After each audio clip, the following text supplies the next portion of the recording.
Welcome, Wabum Crew, guys, gals, ghouls, friends, fiends, foes, and otherworldly beings.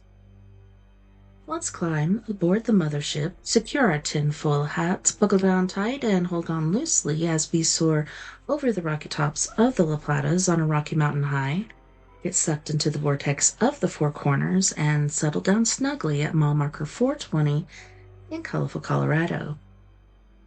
I'm your ghostess, TessaTNT, broadcasting live from the Mile High Clubhouse. Good morning, good afternoon, and good evening to you, and welcome to We Are Paradox Media's Late Night in the Rockies. I'm so grateful to have you here today with me, this evening, actually.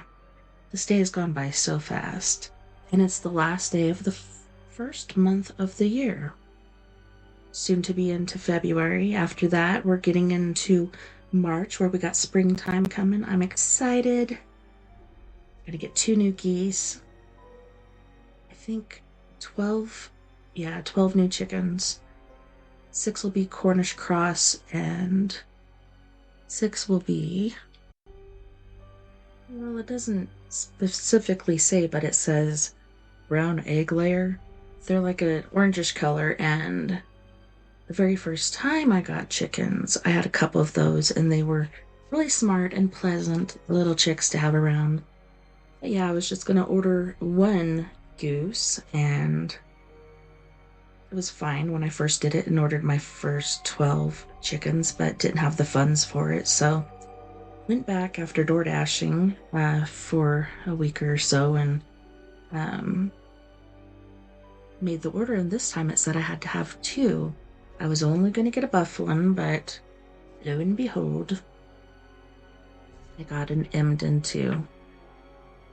Yes. So that'll be exciting, and that'll be, in the week of March 9th, so they say. But I'm kind of thinking about calling and seeing if they can send the chickens early so I can, rear them for a little bit before the geese come in so I can spend more time with them than I did the last ones. Like, I don't know, it's so weird. Like, Grace, she'll be close and she'll let me pet her and stuff like that.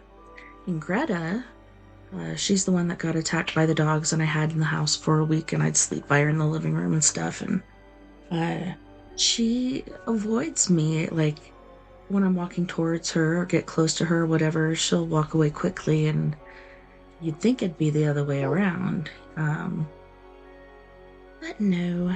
So yeah, I wanted a male buff goose so they could have little babies, and they're just a really pleasant breed. Probably the best goose to get, and they are on the endangered goose list so far as what type they are. So I think it'd be really cool to have little babies and, share with family and friends and stuff. Make a few ducks off of it. Man, I have so many goose eggs right now. I made some homemade banana bread with chocolate chips. I'm thinking next time of putting some nuts in there. I don't know if I'm gonna do walnuts or pecans or what, but I think it'd be really good with nuts. And maybe cranberries. No, I'm just kidding. We're gonna try some different stuff. I'll let you know how it works out. But yeah.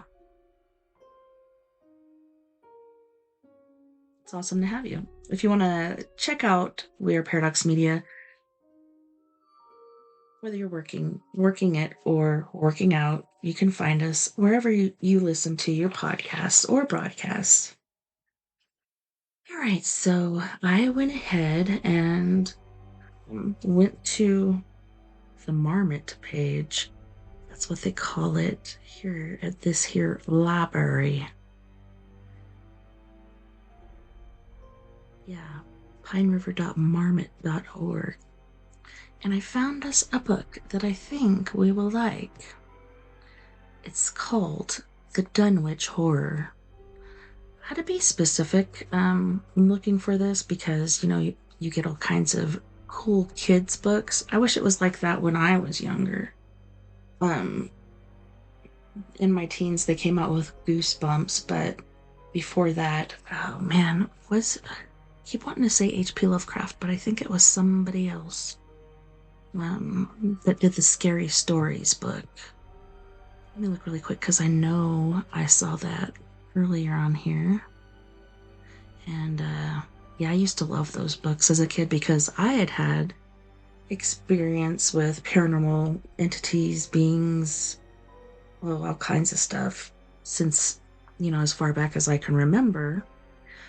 So I was really into, well, a lot of things, but so far as paranormal goes, other people who have experiences, hearing their experiences, and also being able to read scary stories. Before my mom was killed by a drunk driver, we used to watch scary movies all the time, and we actually made scary family home videos, like our own movies. After my mom passed and we moved to Miami, Florida, we had to leave all of our stuff behind, and except for a couple of her paintings that she had painted and clothes, and I think my hamster. I had to bring my hamster. It was very important at the time. Yeah, I was raised on scary movies. So when I lived with my aunt and uncle, my aunt is now my mother. She adopted me, thankfully, but she really wasn't into the scary movie scene. But yeah, I had to have an outlet. See if we can find that author. I know you know what I'm talking about if you're into scary stories and stuff. Okay, so I thought that would be an easy search, but it appears there's all kinds of authors that write books that begin with scary stories, and I can't find the exact cover that I'm thinking of in my mind. But we have R.C. Welch. There was one back here that looked familiar. R.L. Stein. That could be a good one. Ooh, poems. Wow, that one's got poems and stories. Scary stories for campfires. Sterling. Reading Rainbow Readers.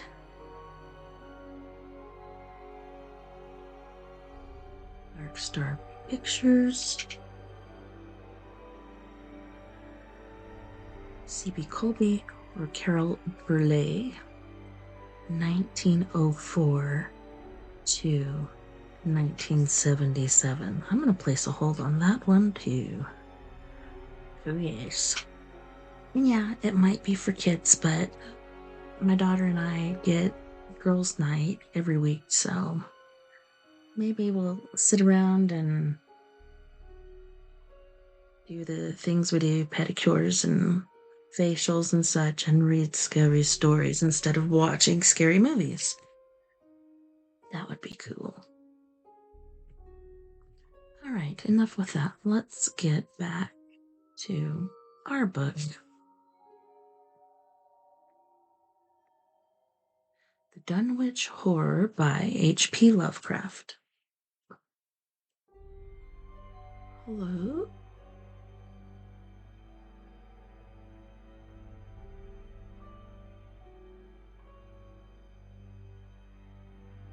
First published in 1929.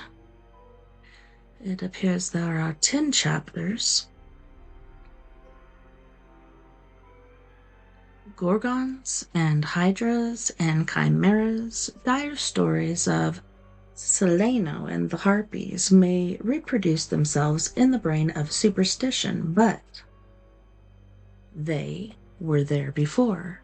They are transcripts, types, the archetypes are in us and eternal.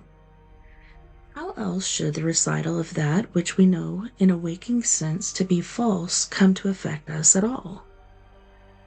Is it that we naturally conceive terror from such objects considered in their capacity of being able to inflict upon us bodily injury? least of all. These terrors are of older standing. They date beyond the body, or without the body, they would have been the same. But the kind of fear here treated is purely spiritual, and it is strong in proportion, as it is objectless on earth, that it predominates in the period of our sinless infancy. Our difficulties, the solution of which might afford some probable insight into our ante-mundane condition, and a peep at least into the showland of pre-existence. That was by Charles Lamb, Witches and Other Night Fears. Chapter 1.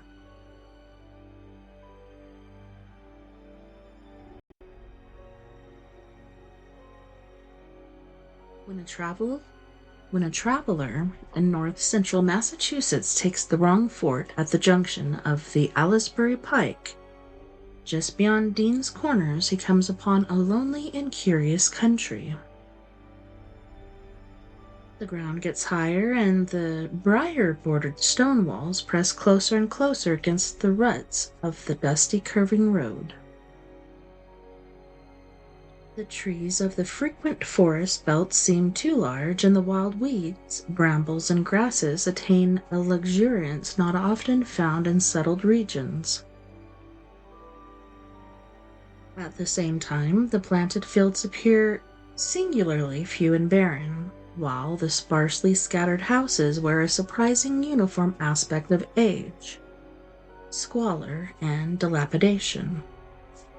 Without knowing why, one hesitates to ask directions from the gnarled, solitary figures, spied now and then on crumbling doorsteps or in the sloping, rock-strewn meadows. Those figures are so silent and furtive that one feels somehow confronted by forbidden things, with which it would be better to have nothing to do. When a rise in the roads brings the mountains in view above the deep woods, the feeling of strange uneasiness is increased. The summits are too rounded and symmetrical to give a sense of comfort and naturalness, and sometimes the sky silhouettes with especial clearness the queer circles of tall stone pillars with which most of them are crowned. Gorges and ravines of problematical depth intersect the way, and the crude wooden bridges always seem as dubious safety. When the road dips again, there are stretches of marshland that one instinctively dislikes, and indeed almost fears at evening, when unseen whippoorwills chatter and the fireflies come out in abnormal profusion to dance to the raucous, creepily insistent rhythms of stridently piping bullfrogs. The thin, shining line of the Miskatonic's upper reaches has an oddly serpent-like suggestion as it winds close to the feet of the doomed hills among which it rises. As the hills draw nearer, one heeds their wooded sides more than their stone-crowned tops. Those sides loom up so darkly and precipitously that one wishes they would keep their distance. But there is no road by which to escape them. Across a covered bridge, one sees a small village huddled between the stream and the vertical slope of Round Mountain, and wonders at the cluster of rotting gambrel roofs bespeaking an earlier architectural period than that of the neighboring region.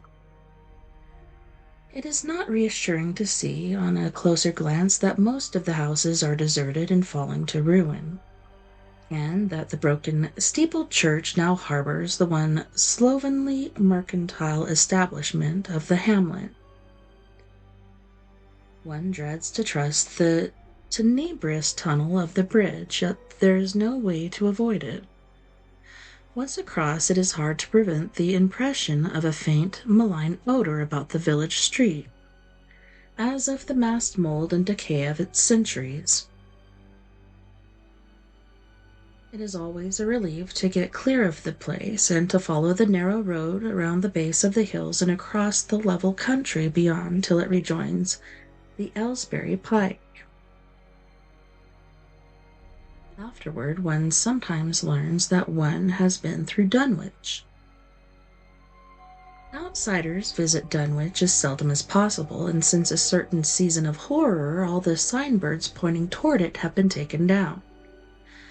The scenery, judged by any ordinary aesthetic canon, is more than commonly beautiful. Yet there is no influx of artists or summer tourists. 2 centuries ago, when talk of witch blood, Satan worship, and strange forest presences was not laughed at, it was the custom to give reasons for avoiding the locality. In our sensible age, since the Dunwich Horror of 1928 was hushed up by those who had the town's and the world's welfare at heart, people shun it without knowing exactly why. Perhaps one reason, though, it cannot apply to uninformed strangers is that the natives are now repellently decadent, having gone far along the path of retrogression so common in many New England backwaters. They have come to form a race by themselves with the well-defined mental and physical stigmata of degeneracy and inbreeding. The average of their intelligence is woefully low, whilst their annals reek of overt viciousness and of half-hidden murders, incest, and deeds of almost unnameable violence and perversity. The old gentry, representing the 2 or 3 Armigerous families which came from Salem in 1692, have kept somewhat above the general level of decay, though many branches are sunk into the sordid populace so deeply that only their names remain as a key to the origin they disgrace. Some of the Whateleys and bishops still send their eldest sons to Harvard and Miskatonic, though those sons seldom return to the moldering gambrel roofs under which they and their ancestors were born. No one, even those who have the facts concerning the recent horror, can say just what is the matter with Dunwich. Though old legends speak of unhallowed rites and conclaves of the Indians amidst which they called forbidden shapes of shadow out of the great rounded hills and made wild orgiastic prayers that were unanswered by loud crackings and rumblings from the ground below. In 1747, the Reverend Abia Hoadley, newly come to the Congregational Church of Dunwich Village, preached a memorable sermon on the close presence of Satan and his imps, in which he said, "It must be allowed that these blasphemies of an infernal train of daemons are matters of too common knowledge to be denied. Cursed voices of Azazel and Buzrael, of Beelzebub and Belial, being heard from underground by above a score of credible witnesses now living.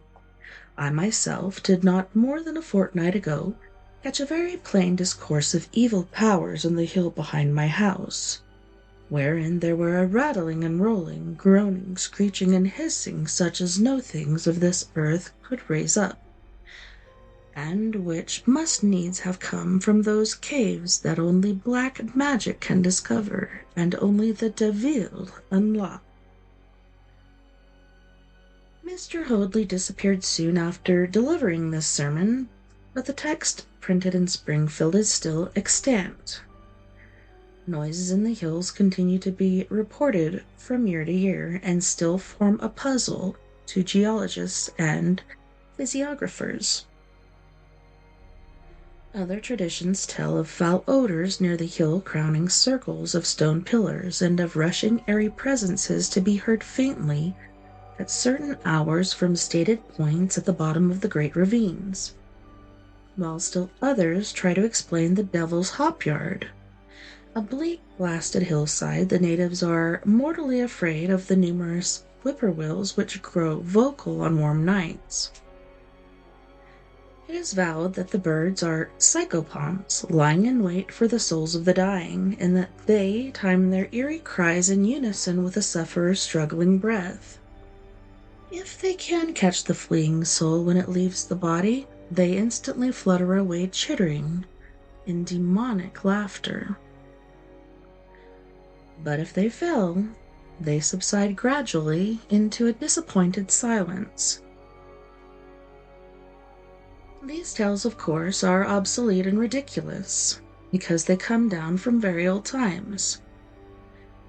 Dunwich is indeed ridiculously old, older by far than any of the communities within 30 miles of it.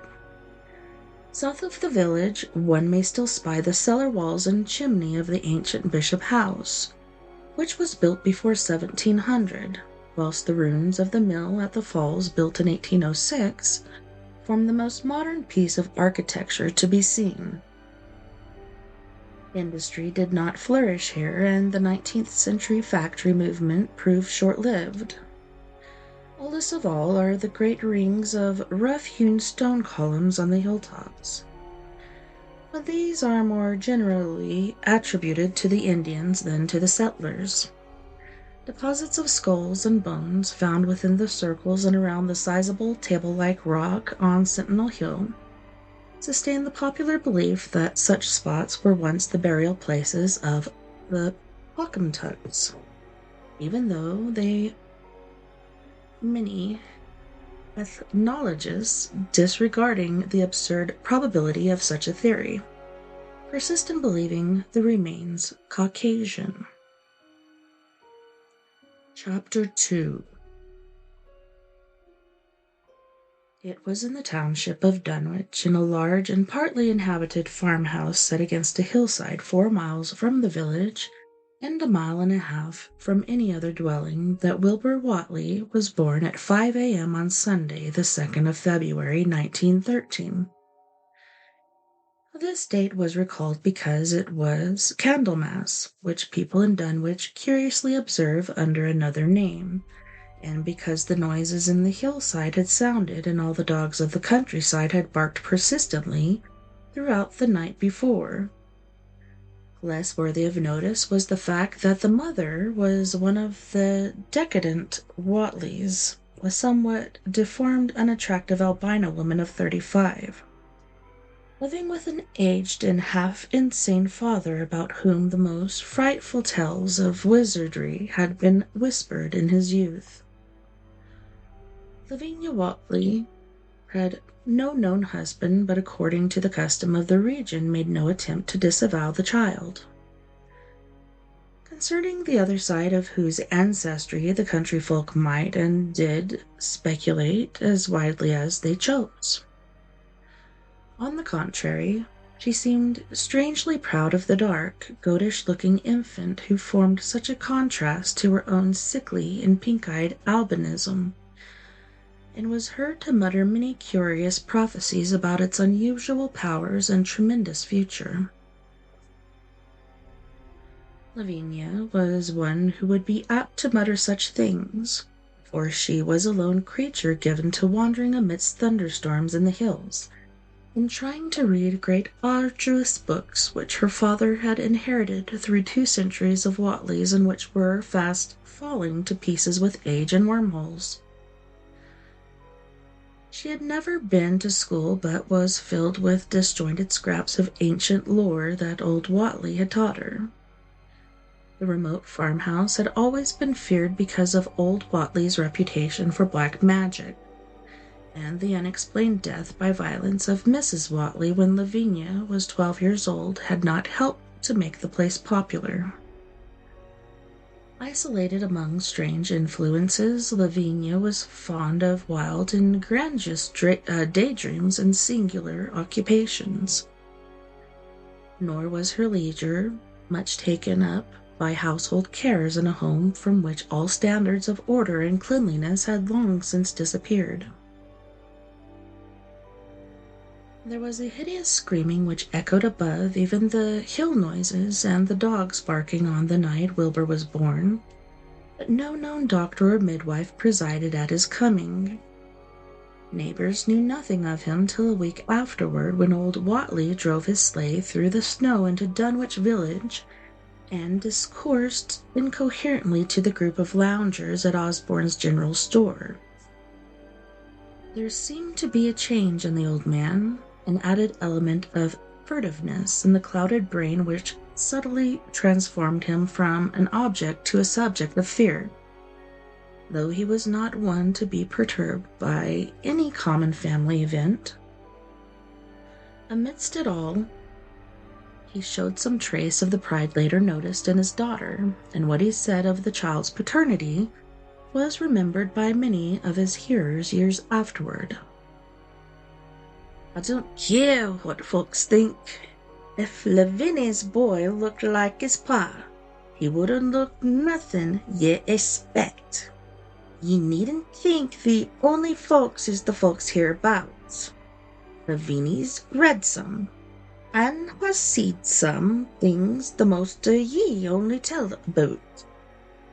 I calc'late her man is as good a husband as ye kin find this side of Aylesbury, and if ye knowed as much about the hills as I do, you wouldn't ask no better church wedding nor her'n. Let me tell ye somethin'. Some day you folks shall hear a child o' Lavinia's a-callin' its father's name on the top o' Sentinel Hill." The only persons who saw Wilbur during the first month of his life were old Zachariah Watley of the undecayed Watleys and Earl Sawyer's common-law wife, Mammy Bishop. Mammy's visit was frankly one of curiosity, and her subsequent tells did justice to her observations. But Zachariah came to lead a pair of Alberni cows which old Watley had bought of his son Curtis. This marked the beginning of a course of cattle buying on the part of small Wilbur's family, which ended only in 1928, when the Dunwich Horror came and went. Yet at no time did the ramshackle Watley barn seem overcrowded with livestock. There came a period when people were curious enough to still up and count the herd that grazed precariously on the steep hillside above the old farmhouse, and they could never find more than 10 or 12 anemic, bloodless-looking specimens. Evidently some blight or distemper perhaps sprung from the unwholesome pasturage or the diseased fungi and timbers of the filthy barn, caused a heavy mortality amongst the Watley animals. Odd wounds or sores, having something of the aspect of incisions, seemed to afflict the visible cattle, and once or twice during the earlier months certain callers fancied they could discern similar sores about the throats of the gray unshaven old man and his slatternly crinkled-haired albino daughter. In the spring after Wilbur's birth, Lavinia resumed her customary rambles in the hills, bearing in her misproportioned arms the swarthy child. Public interest in the Watleys subsided after most of the country folk had seen the baby, and no one bothered to comment on the swift development which that newcomer seemed every day to exhibit. Wilbur's growth was indeed phenomenal, for within 3 months of his birth he had attained a size and muscular power not usually found in infants under a full year of age. His motions and even his vocal sounds showed a restraint and deliberateness highly peculiar in an infant.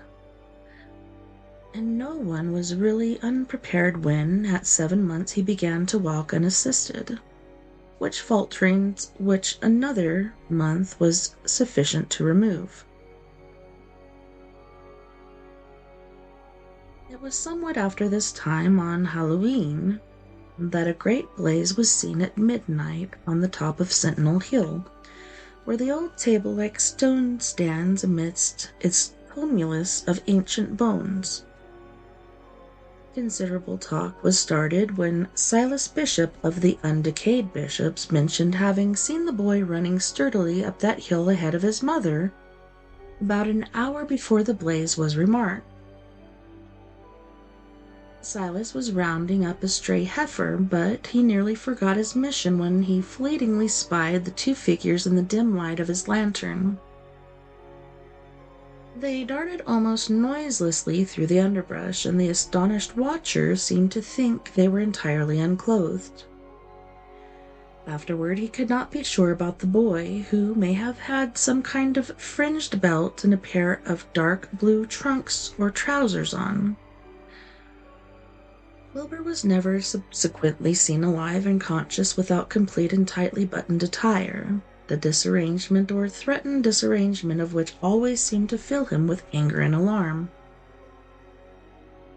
His contrast with his squalid mother and grandfather in this respect was thought very notable until the horror of 1928 suggested the most valid of reasons. The next January, gossips were mildly interested in the fact that Lavini's black brat had commenced to talk, and at the age of only 11 months. His speech was somewhat remarkable, both because of its difference from the ordinary accents of the region and because it displayed a freedom from infantile lisping, of which many children of 3 or 4 might well be proud.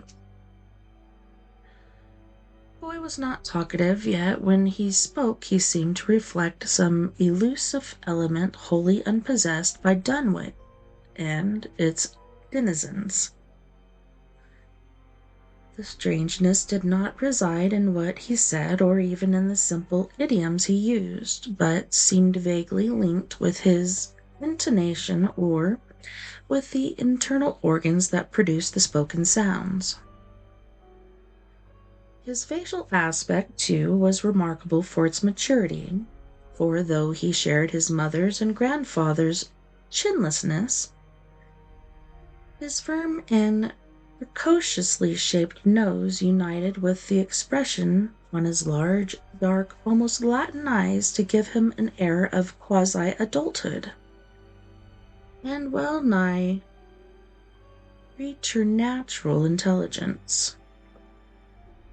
He was, however, exceedingly ugly despite his appearance of brilliancy, there being something almost goatish or animalistic about his thick lips, large, pored, yellowish skin, coarse, crinkly hair, and oddly elongated ears.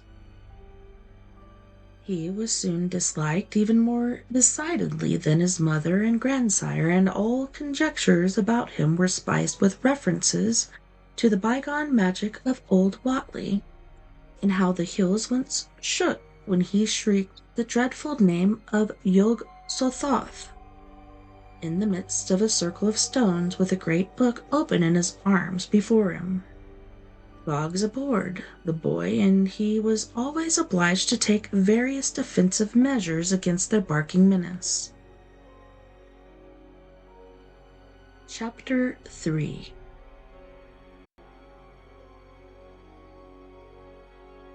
Chapter 3. Meanwhile, old Whatley continued to buy cattle without measurably increasing the size of his herd.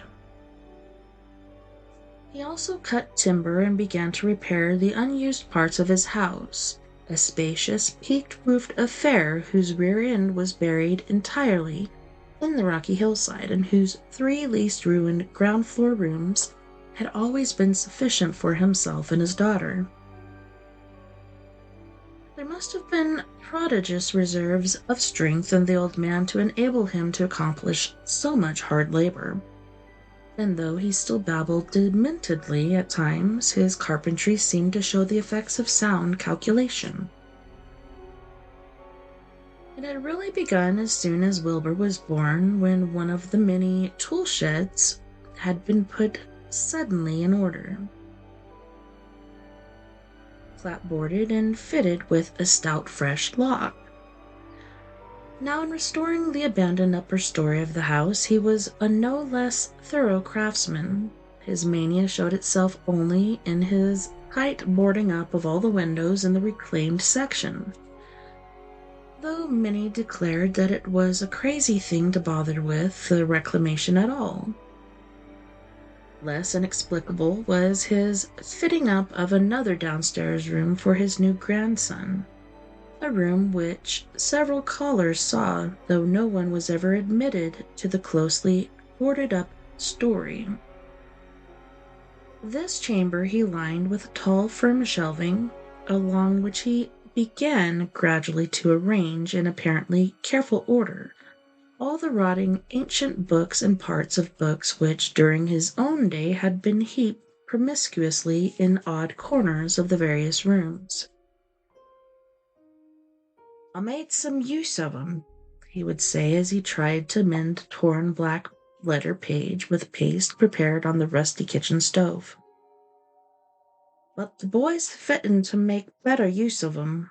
He'd ought to have 'em as well sought as he kin, for they're goin' to be all of his larnin'." When Wilbur was a year and 7 months old in September of 1914, his size and accomplishments were almost alarming. He had grown as large as a child of 4 and was a fluent and incredibly intelligent talker. He ran freely about the fields and hills and accompanied his mother on all her wanderings. At home, he would pore diligently over the queer pictures and charts in his grandfather's books, while old Whatley would instruct and catechise him through long, hushed afternoons. By this time the restoration of the house was finished, and those who watched it wondered why one of the upper windows had been made into a solid plank door. It was a window in the rear of the east gable end, close against the hill, and no one could imagine why a cleated wooden runway was built up to it from the ground. About the period of this work's completion, people noticed that the old tool house, tightly locked and windowlessly clapboarded since Wilbur's birth, had been abandoned again. The door swung listlessly open, and when Earl Sawyer once stepped within after a cattle-selling call on old Whatley, he was quite discomposed by the singular odor he encountered. Such a stench, he averred, as he had never before smelt in all of his life, except near the Indian circles on the hills, and which could not come from anything sane or of this earth. But then the homes and sheds of Dunwich folk have never been remarkable for olfactory immaculateness. The following months were void of visible events, save that everyone swore to slow but steady increase in the mysterious hill noises. On May Eve of 1915, there were tremors which even the Aylesbury people felt, whilst following Halloween produced an underground rumbling queerly synchronized with bursts of flame. "Them witch Whatley's doin's," from the summit of Sentinel Hill. Wilbur was growing up uncannily, so that he looked like a boy of 10 as he entered his 4th year. He read avidly by himself now, but talked much less than formerly. A settled taciturnity was absorbing him, and for the first time people began to speak specifically of the dawning look of evil in his goatish face. He would sometimes mutter an unfamiliar jargon and chant in bizarre rhythms which chilled the listener with a sense of unexplainable terror. The aversion displayed toward him by dogs had now become a matter of wide remark, and he was obliged to carry a pistol in order to traverse the countryside in safety. His occasional use of the wooden weapon did not enhance his popularity amongst the owners of canine guardians. The few callers at the house would often find Lavinia alone on the ground floor, while odd cries and footsteps resounded in the boarded-up 2nd story. She would never tell what her father and the boy were doing up there, though once she turned pale and displayed an abnormal degree of fear when a jocose fish peddler tried the locked door leading to the stairway. That peddler told the store loungers at Dunwich Village that he thought he heard a horse stamping on that floor above. The loungers reflected, thinking of the door and runway and of the cattle that so swiftly disappeared. Then they shuddered as they recalled tales of old Watley's youth and of the strange things that are called out of the earth when a bullock is sacrificed at the proper time to certain heathen gods. It had for some time been noticed that dogs had begun to hate and fear the whole Watley place as violently as they hated and feared young Wilbur personally. In 1917, the war came, and Squire Sawyer Watley, as chairman of the local draft board, had hard work finding a quota of young Dunwich men fit even to be sent to a development camp. The government, alarmed at such signs of wholesale regional decadence, sent several officers and medical experts to investigate, conducting a survey which New England newspaper readers may still recall. It was the publicity attending this investigation which set reporters on the track of the Watleys, and caused the Boston Globe and the Arkham Advertiser to print flamboyant Sunday stories of young Wilbur's precociousness, old Watley's black magic, the shelves of strange books, the sealed second story of the ancient farmhouse, and the wilderness of the whole region and its hill noises. Wilbur was 4.5 then, and looked like a lad of 15. His lip and cheek were fuzzy with a coarse dark down, and his voice had begun to break. Earl Sawyer went out to the Watley place with both sets of reporters and cameramen, and called their attention to the queer stench which now seemed to trickle down from the sealed upper spaces. It was, he said, exactly like a smell he had found in the tool shed abandoned when the house was finally repaired, and like the faint odors which he sometimes thought he caught near the stone circles on the mountains. Dunwich folk read the stories when they appeared and grinned over the obvious mistakes. They wondered, too, why the writers made so much of the fact that old Watley always paid for his cattle in gold pieces of extremely ancient date. The Watleys had received their visitors with ill-concealed distaste, though they did not dare court further publicity by a violent resistance or refusal to talk. Chapter 4.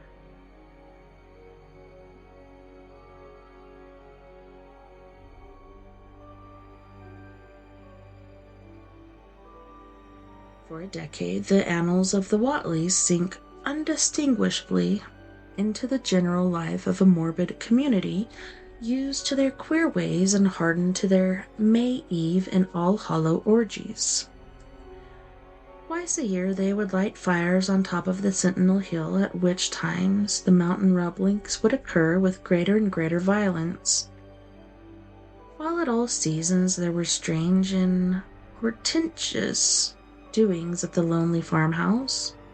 In the course of time, callers professed to hear sounds in the sealed upper story, even when all the family were downstairs, and they wondered how swiftly or how lingeringly a cow or bullock was usually sacrificed. There was talk of a complaint to the Society for the Prevention of Cruelty to Animals, but nothing ever came of it. Since Dunwich folk are never anxious to call the outside world's attention to themselves. About 1923, when Wilbur was a boy of 10 whose mind, voice, stature, and bearded face gave all the impressions of maturity, the second great siege of carpentry went on at the old house. It was all inside the sealed upper part, and from bits of discarded lumber people concluded that the youth and his grandfather had knocked out all the partitions and even removed the attic floor, leaving only one vast open void between the ground story and the peaked roof. They had torn down the great central chimney, too, and fitted the rusty range with a flimsy outside tin stove pipe. In the spring after this event, old Watley noticed the growing number of the whippoorwills that would come out of Cold Spring Glen to chirp under his window at night. He seemed to regard the circumstance as one of great significance and told the loungers at Osborne's that he thought his time had almost come. "They whistle jest in tune with my breathing now," he said, "and I guess they're gettin' ready to catch my soul.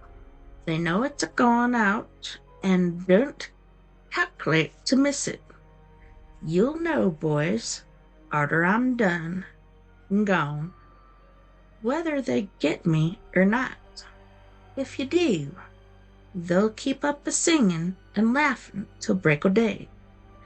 If they don't, they'll kinder quiet down like.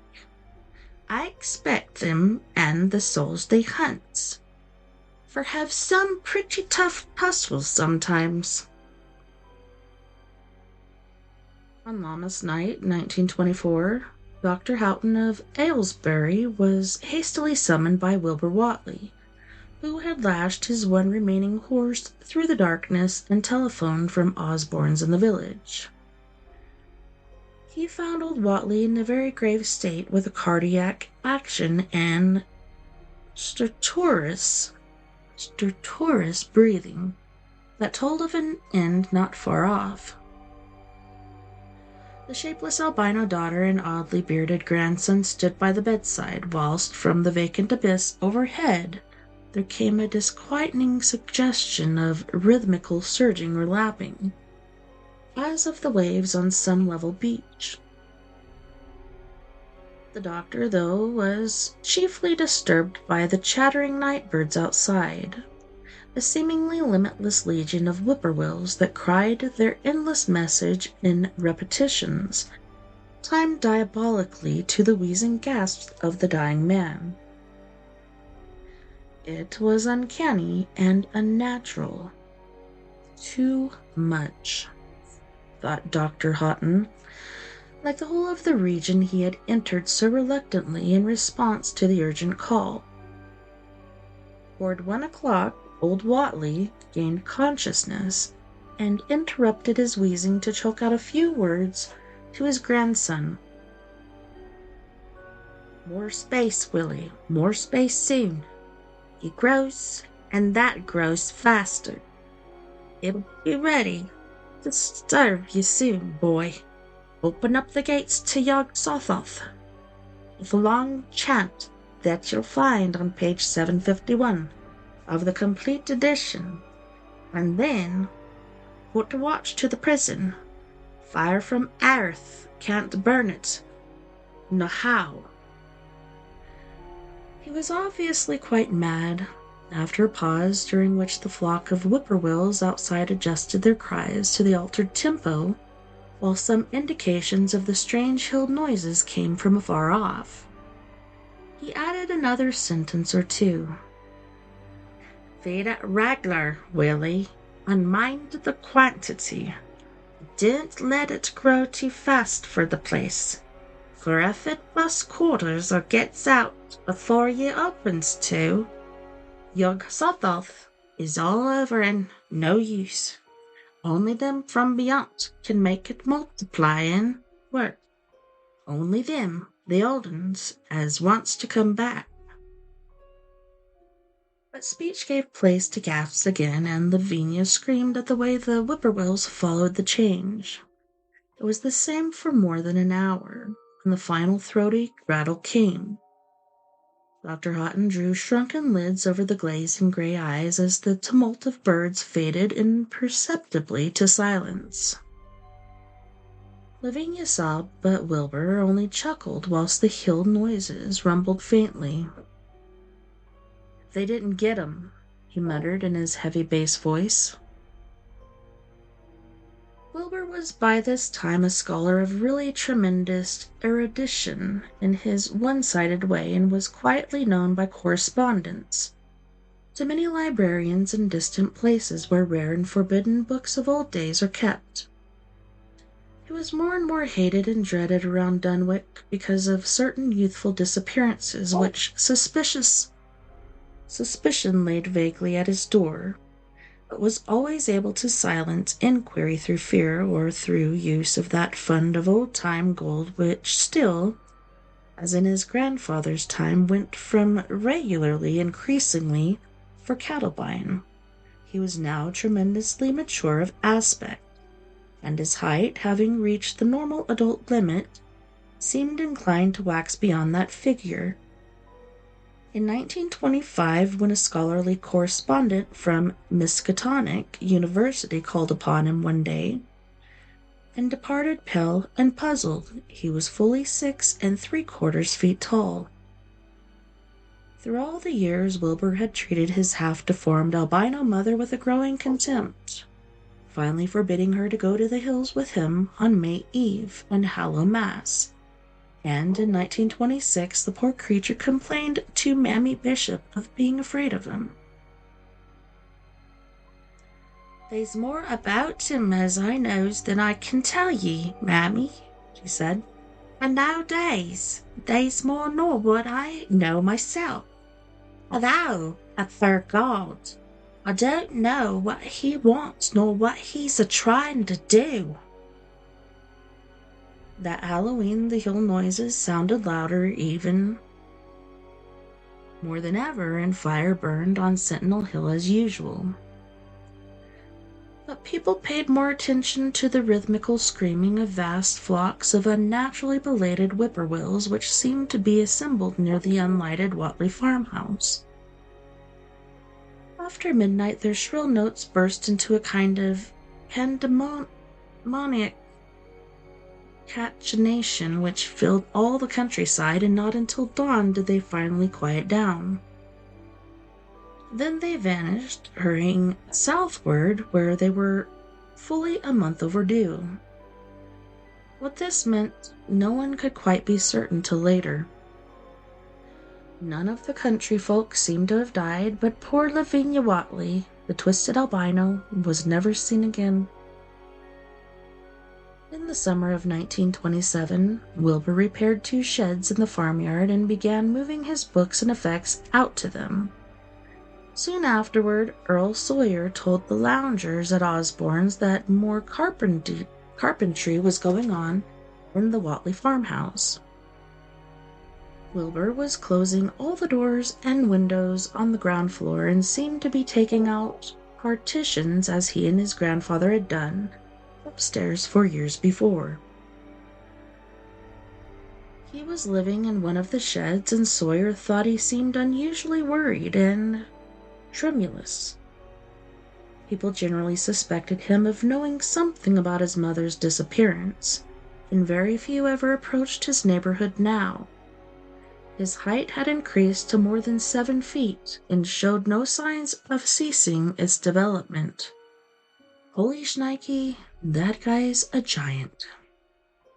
Well, on that note, boys and girls, we are going to our first music break, where we have Mr. Jeff Hilliard from Los Angeles, California, with Finger Bang Your Day, Molitude, Silicone Wave, and Consensual Sex Fan.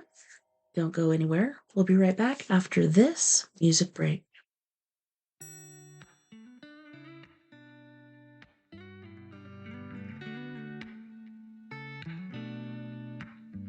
When your life is a never-ending train wreck, and you feel like you're drowning in a sea of regret, with a bit of oppression pressing down on your neck, it hurts so bad. When your overwhelming hatred kills your heart's desire, and reality starts looking like a dumpster fire, you start bitching to me, but you're preaching to the choir. You don't need to be so mad, 'cause sometimes we hurt, sometimes we cry, sometimes we're sure there's no reason to try. When the whole world goes completely insane, open your heart, stand up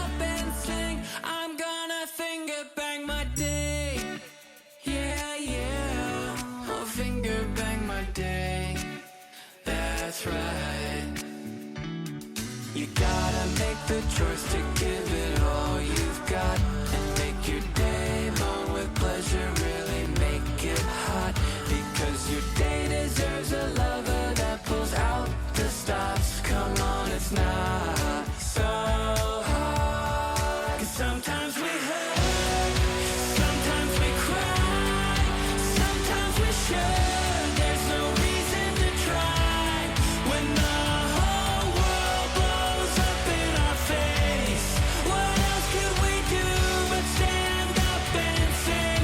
I'm gonna finger bang my day. Yeah, yeah. Finger bang my day.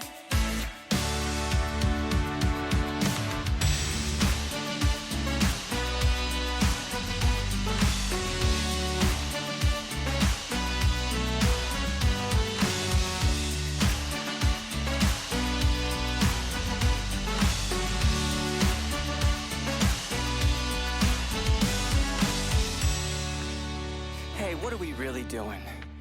We can't live in a world that has this much hate. We have to get honest with ourselves. We have to take stock in what our part is in all of this madness. We have to let go, and we focus on giving love, setting that intention. And each and every single one of us gets up every day with the intention to give love. And we do it. We go out there and we give love every single day. Each one of us gets out there and makes love to our day, giving our day a multiple orgasm. The whole world will be orgasmic for the rest of eternity. Sometimes we hurt, sometimes we cry, sometimes we should. There's no reason to try when the whole world is fucking insane. We open our hearts, stand up and sing. I'm gonna finger bang my day. Finger bang my day. Finger bang my day. Let's open our hearts, stand up and sing. I'm gonna finger bang my day. Yeah, yeah. Finger bang my day.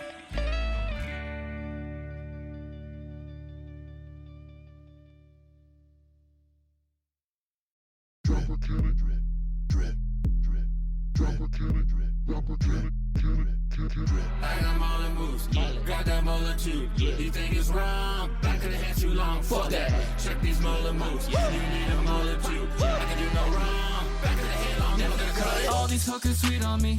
Look at them chasing me, showing me that ass. And I bagged up to snatch. I do this shit for free. Got down your mama till 3. She's taking selfies with the mullet like it's history.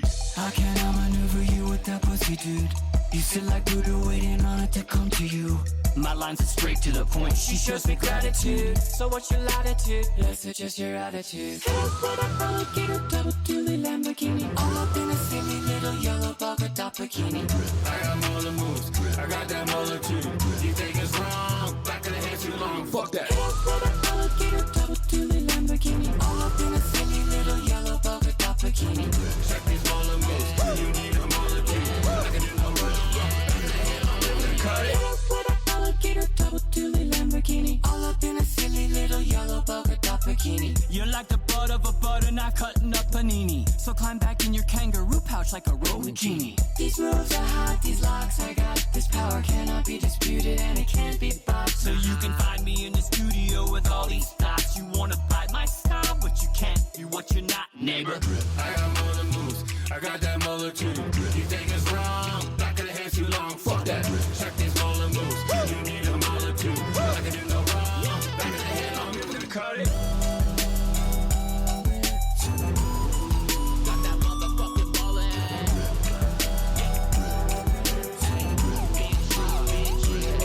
You wanna touch it? Yeah. Next time you come around here with your bitch ass, just remember how my mullet makes your hoes pussy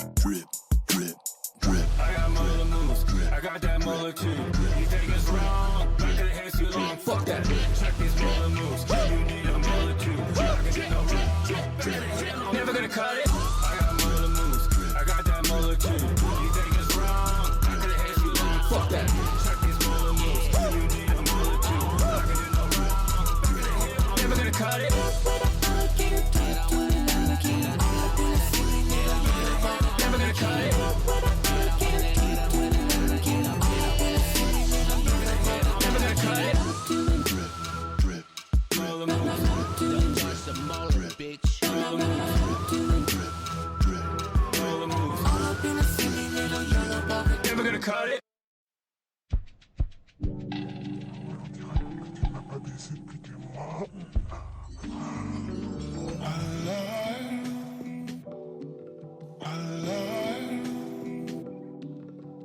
I just got a package, I can't wait to get home. I spent all day tracking the shipment on my phone, all that she was lacking. I ordered custom, I can't wait to get some. Take it to the bedroom, bitch is always nagging. Now I got the air, I said this bitch is packing, going my way. I have a new attraction, don't care what you say, it's better in every way. Now baby it's time to play, we're gonna make us a tape and show everyone the way. Cause I'm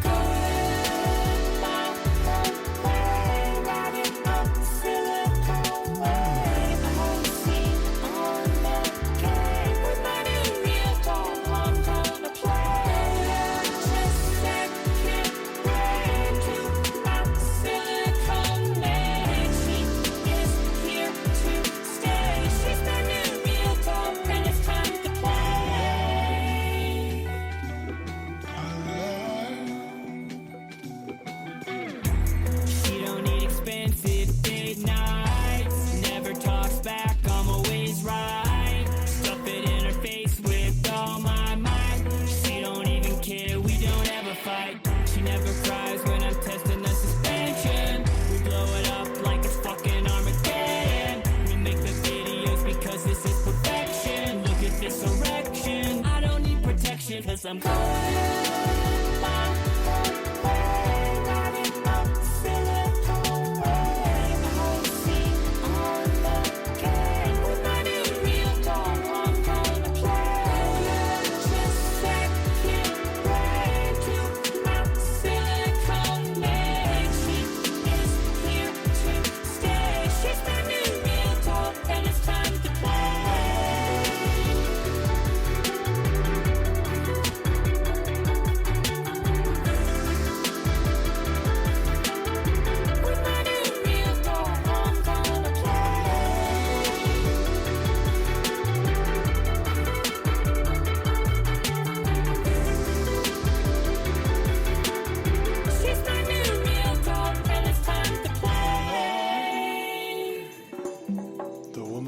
dreams.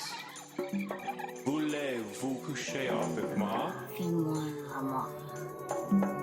Je suis amoureux. Je pense toujours à Enchanté, tu es charmant. ma chérie. Ma Tu es flottée charmant. dans une hostie. Tu Ils étaient le nipple. es charmant. Fais-moi like living on a super yacht, making love to a robot. It's like owning a football team, but having sex with a robot. It's like winning an Oscar and Emmy or Grammy when you're fucking a robot. It's like saving a family with a newborn from a fire, but you're fucking a robot.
Let's go. Just get in the van.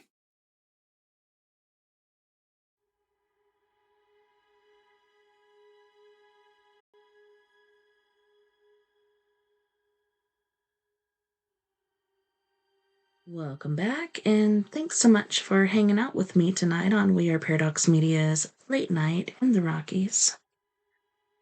So glad you're here. The world's a crazy place, and it's taking a moment to listen to some scary stories, read some scary stories, taking a break from reality. Pretty good for our brains.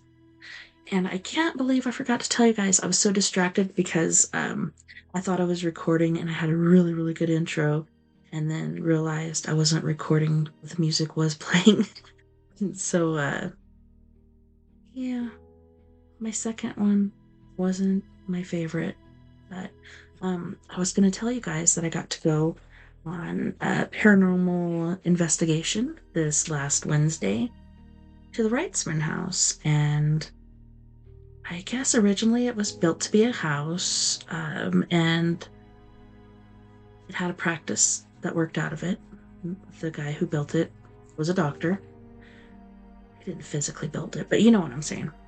And he ended up not liking how slow it was in Mancos, Colorado, so he'd moved to like Denver or something, and his wife stayed behind. So then she made it into like a hotel, which is now a bed and breakfast. But yeah, it was really beautiful. Interesting architecture, I gotta say. The bottom landing is just really weird. It's got a door to the right and stairs to the left. And when you go through the door into like the kitchen-ish area, there's a door that's got a low handle on it that goes to under the stairs, but there's a lot of interesting things about this building. We did not get to go into the carriage house. That would have been really cool. We did not get to use any of the equipment that I had prepared. I stayed up like till 5 or 6 in the morning charging up a bunch of stuff. That's what I get for procrastinating, but we didn't even get to use it. Got some good pictures. I'll probably post some of those on my page and my Four Corners Paranormal Investigations page. I got some orbs, and I don't know if you've noticed when you look at orbs in pictures, a lot of times you could see a face in the orb, sometimes multiple faces. But yeah, I got a couple orbs, aka glowing entities. I got a couple blurry pictures. All of them were fine except for 2 that I took. First one was blurry. I retook the second one because I wanted a clear picture. But it still was blurry. Those are the only 2 out of all night that were blurry, so that was weird. And that's right before I saw the orb fly up the stairs and to the right. Yeah, so that was pretty interesting. Got to check out the basement. There's a couple areas I want to get some more close-up pictures of certain things. There was one room downstairs out of all the rooms that was dirt. had a dirt floor, and the walls on all sides were stone, of course, but yeah, soft dirt. It was really weird. Somebody called it the cat box.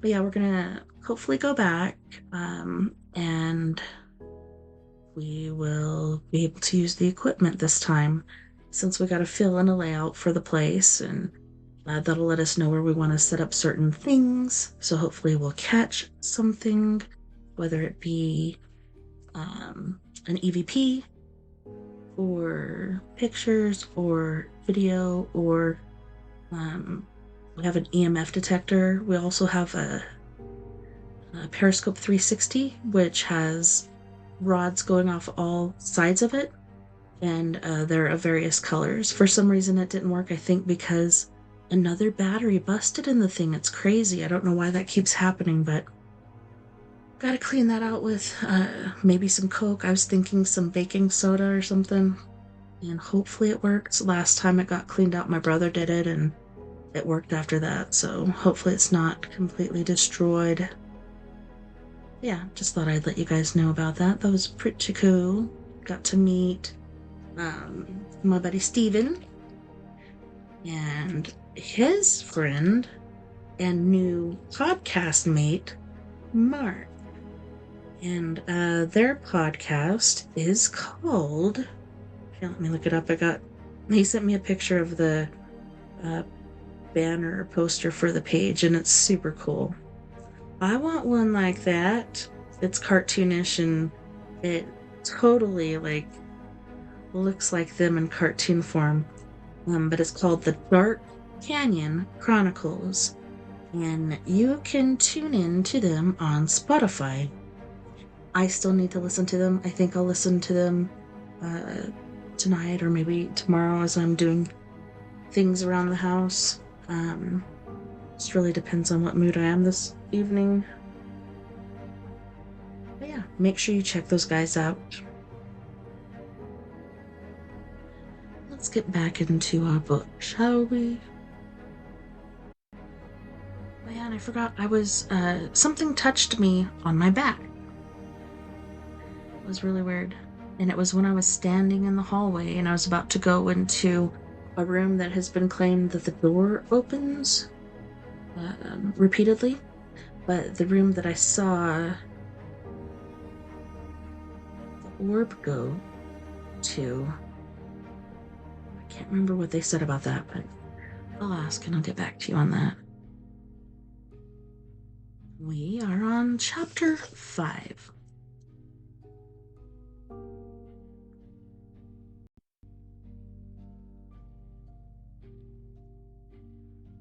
Chapter 5. Can't remember if I said that or not. I took a little break for a second.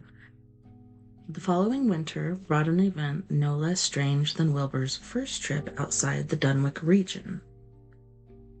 Correspondence with the Widener Library at Harvard, the Bibliothèque Nationale in Paris, the British Museum, the University of Buenos Aires, and the Library of Miskatonic University at Arkham had failed to get him the loan of a book he desperately wanted. So, at the length that he set out in person, shabby, dirty, bearded, and uncouth of dialect, to consult the copy at Miskatonic, which was the nearest to him geographically. Almost 8 feet tall and carrying a cheap new valise from Osborne's general store, this dark and goatish gargoyle appeared one day in Arkham, in quest of the dreaded volume kept under lock.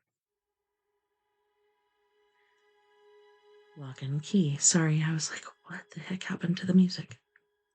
At the college library, the hideous Necronomicon of the mad Arab Al-Azred, an Aulus Warmius Latin version, was printed in Spain in the 17th century.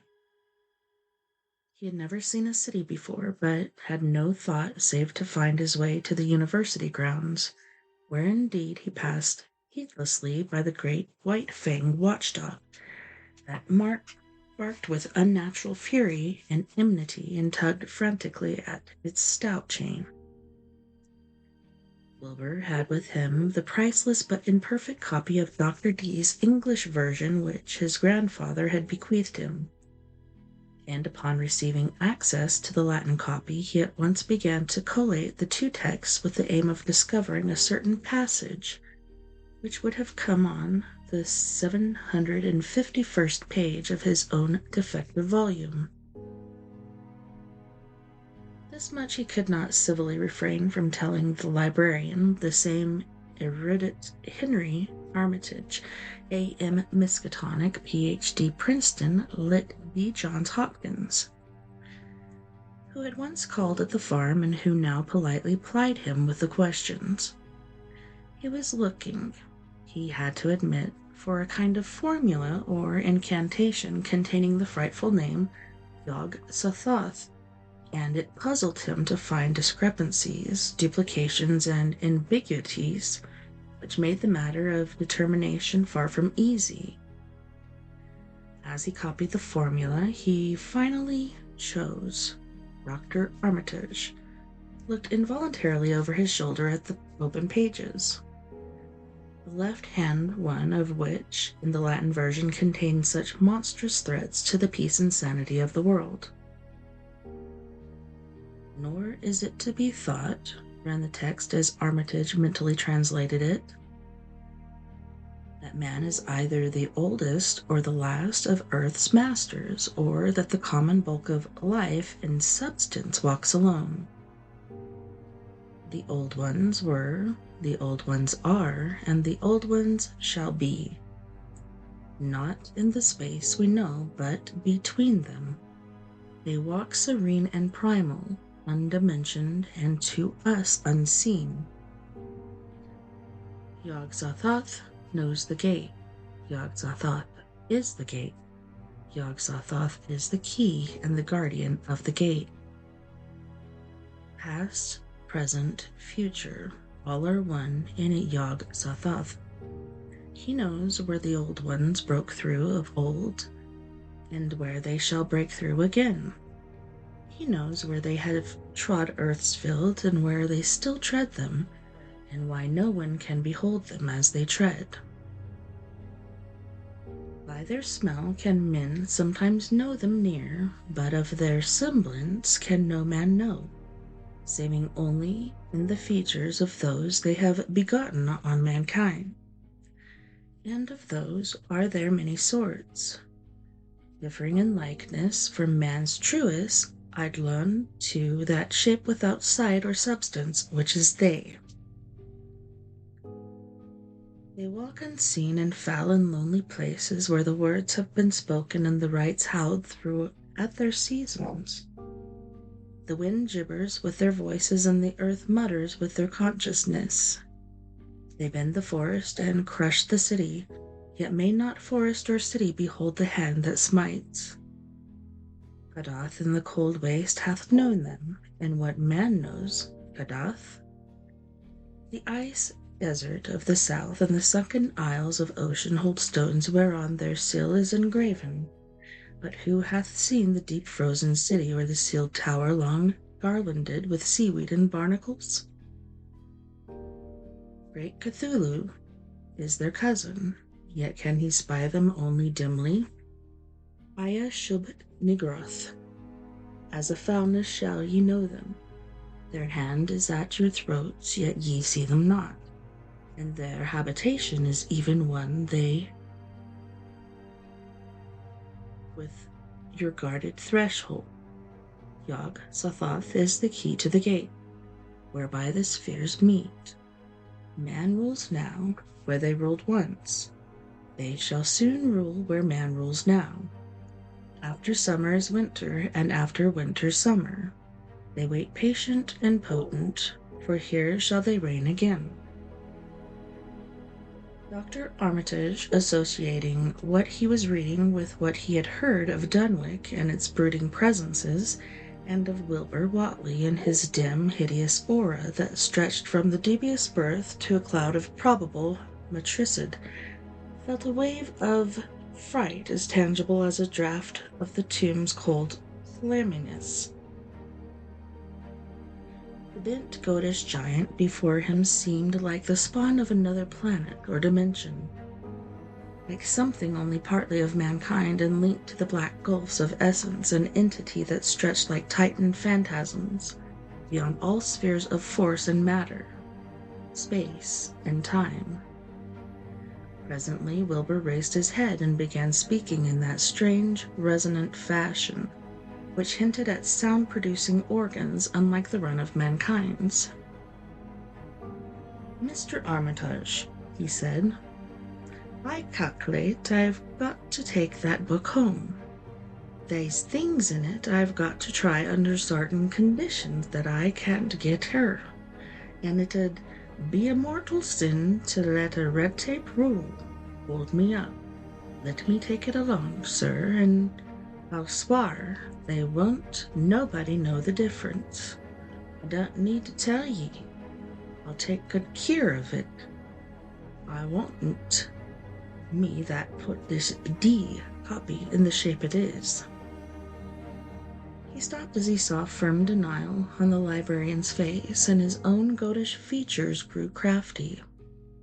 Armitage, half ready to tell him he might make a copy of what parts he needed, thought suddenly of the possible consequences and checked himself. There was too much responsibility in giving such a being the key to such blasphemous outer spheres. Whatley saw how things stood and tried to answer lightly. "Well, all right, if ye feel that way about it. Maybe Harvard won't be so fussy as ye be." And without saying more, he rose and strode out of the building, stooping at each doorway. Armitage heard the savage yelping of the great watchdog and studied Whatley's gorilla-like lope as he crossed the bit of canvas visible from the window. He thought of the wild tales he had heard and recalled the old Sunday stories in the Advertiser. These things and the lore he had picked up from Dunwich rustics and villagers during his one visit there. Unseen things not of Earth, or at least not of tridimensional Earth, rushed, fetid, and horrible through New England's glens and brooded obscenely on the mountain tops. Of this he had long felt certain. Now he seems to sense the close presence of some terrible part of the intruding horror.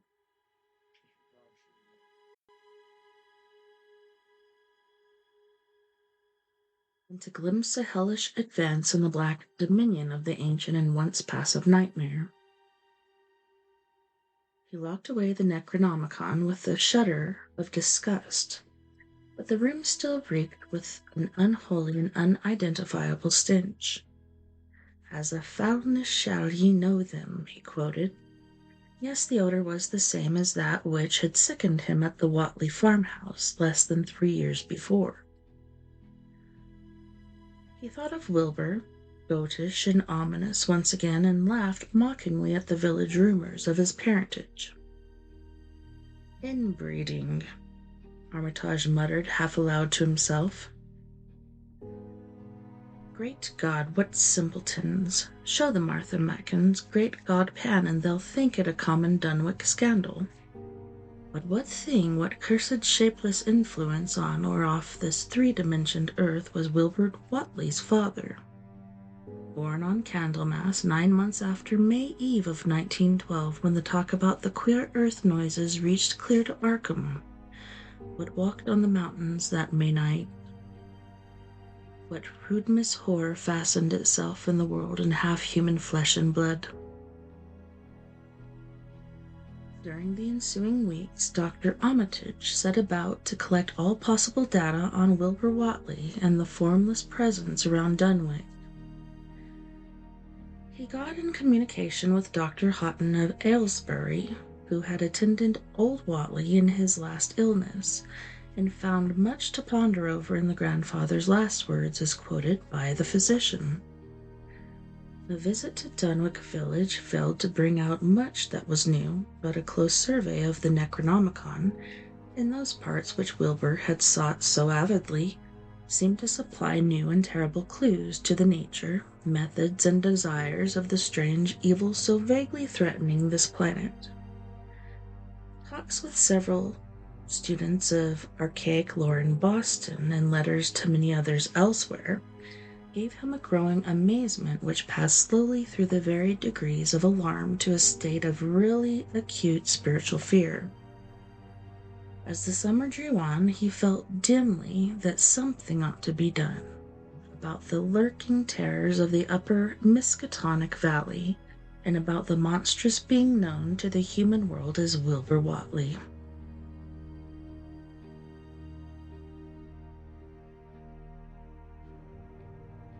Chapter 6.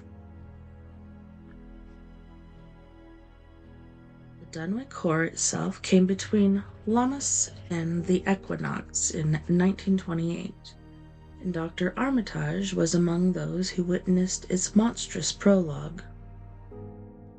He had heard meanwhile of Whatley's grotesque trip to Cambridge and of his frantic efforts to borrow or copy from the Necronomicon at the Widener Library. Those efforts had been in vain, since Armitage had issued warnings of the keenest intensity of all librarians having charge of the dreaded volume. Wilbur had been shockingly nervous at Cambridge, anxious for the book, yet almost equally anxious to get home again, as if he feared the results of being away long. Early in August, the half-expected outcome developed, and in the small hours of the 3rd, Dr. Armitage was awakened suddenly by the wild, fierce cries of the savage watchdog on the college campus. Deep and terrible, the snarling, half-mad growls and barks continued, always in mounting volume, but with hideously significant pauses. Then there rang out a scream from a wholly different throat. Such a scream as roused half the sleepers of Arkham, and haunted their dreams ever afterward. Such a scream as could come from no being born of earth, or wholly of earth. Armitage hastened into some clothing and rushed across the street and lawn to the college buildings, saw that others were ahead of him, and heard the echoes of a burglar alarm still shrilling from the library. An open window showed black and gaping in the moonlight. What had come had indeed completed its entrance, for the barking and the screaming, now fast fading into a mixed low growling and moaning, proceeded unmistakably from within. Some instinct warned Armitage that what was taking place was not a thing for unfortified eyes to see, so he brushed back the crowd with authority as he unlocked the vestibule door. Among the others he saw Professor Warren Rice and Dr. Francis Morgan, men to whom he had told some of his conjectures and misgivings, and these two he motioned to accompany him inside. The inward sounds, except for a watchful droning whine from the dog, had by this time quite subsided, but Armitage now perceived with a sudden start that a loud chorus of whippoorwills among the shrubbery had commenced, a damnably rhythmical piping, as if in unison with the last breath of a dying man. The building was full of a frightful stench which Dr. Armitage knew too well, and the 3 men rushed across the hall to the small genealogical reading room whence the low whining came. For a second nobody dared to turn on the light, then Armitage summoned up his courage and snapped the switch. One of the 3, it's not certain which, shrieked aloud at what sprawled before them among disordered tables and overturned chairs. Professor Rice declares that he wholly lost consciousness for an instant, though he did not stumble or fall. The thing that lay half bent on its side in a fetid pool of greenish-yellow ichor and tarry stickiness was almost 9 feet tall, and the dog had torn off all the clothing and some of the skin. It was not quite dead, but twitched silently and spasmodically, while its chest heaved in monstrous unison with the mad piping of the expectant whippoorwills outside. Bits of shoe leather and fragments of apparel were scattered about the room, and just inside the window of an empty canvas sack lay, where it had evidently been thrown, near the central desk a revolver had fallen, a dented but undischarged cartridge later explained why it had not been fired. The thing itself, however, crowded out all other images at the time. It would be trite and not wholly accurate to say that no human pen could describe it, but one may properly say that it could not be vividly visualized by anyone whose ideas of aspect and contour are too closely bound up with the common life forms of this planet and of the 3 known dimensions. It was partly human, beyond a doubt, which very man-like hands and head and the goatish, chinless face had the stamp of the Watleys upon it. But the torso and lower parts of the body were teratologically fabulous, so that only generous clothing could have ever enabled it to walk on earth unchallenged or unradicated.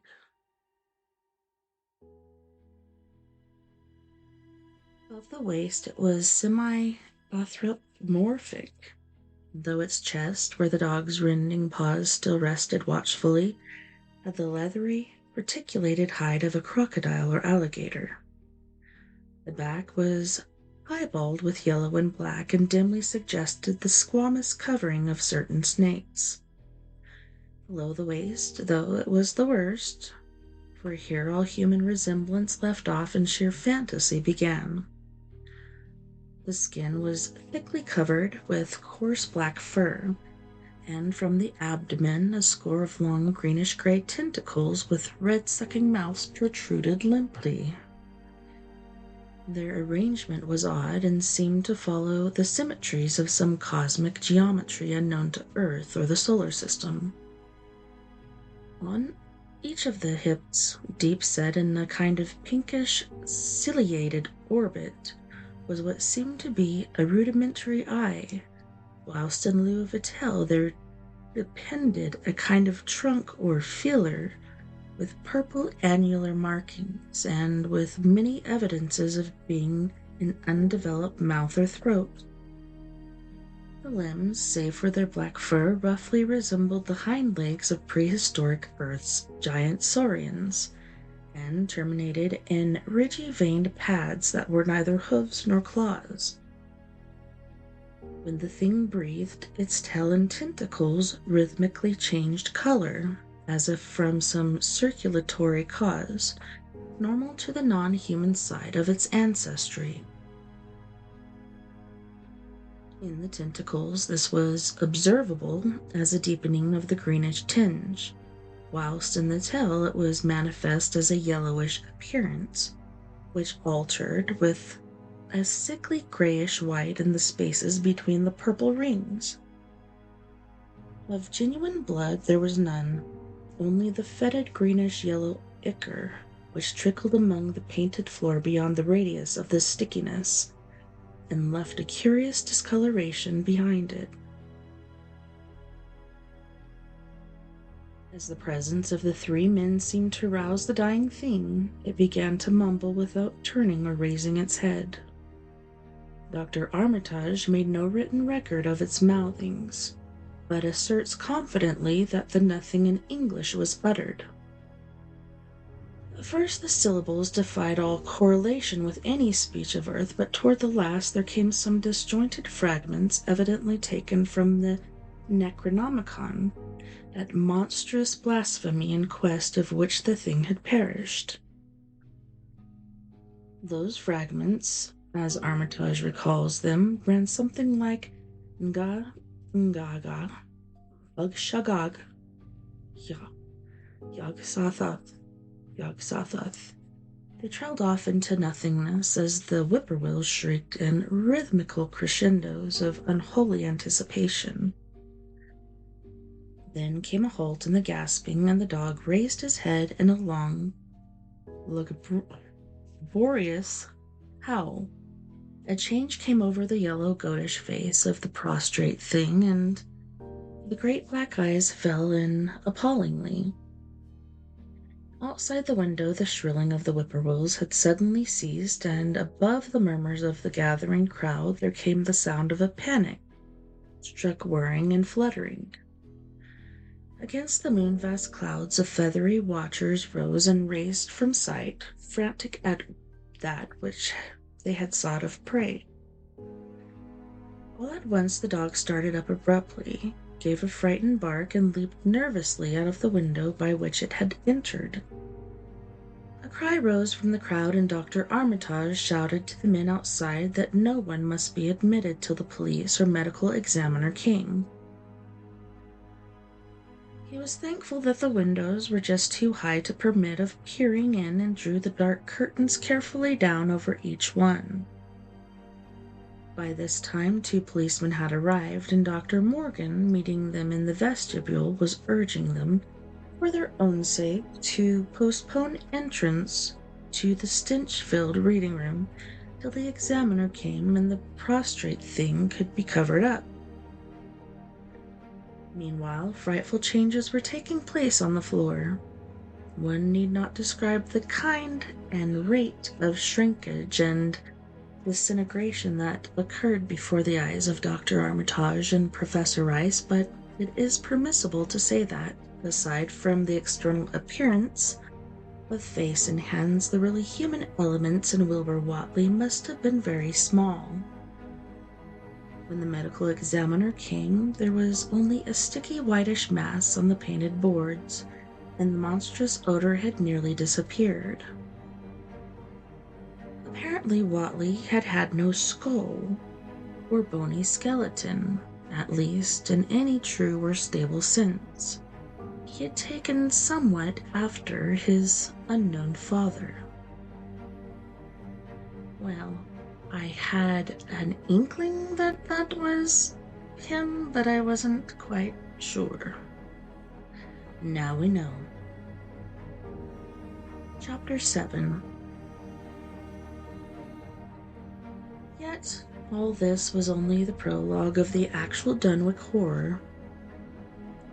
Formalities were gone through by bewildered officials, abnormal details were duly kept from press and public, and men were sent to Dunwich and Aylesbury to look up property and notify any who might be heirs of the late Wilbur Whatley. They found the countryside in great agitation, both because of the growing rumbles beneath the doomed hills and because of the unwonted stench and surging, lapping sounds which came increasingly from the great empty shell formed by Whatley's boarded-up farmhouse.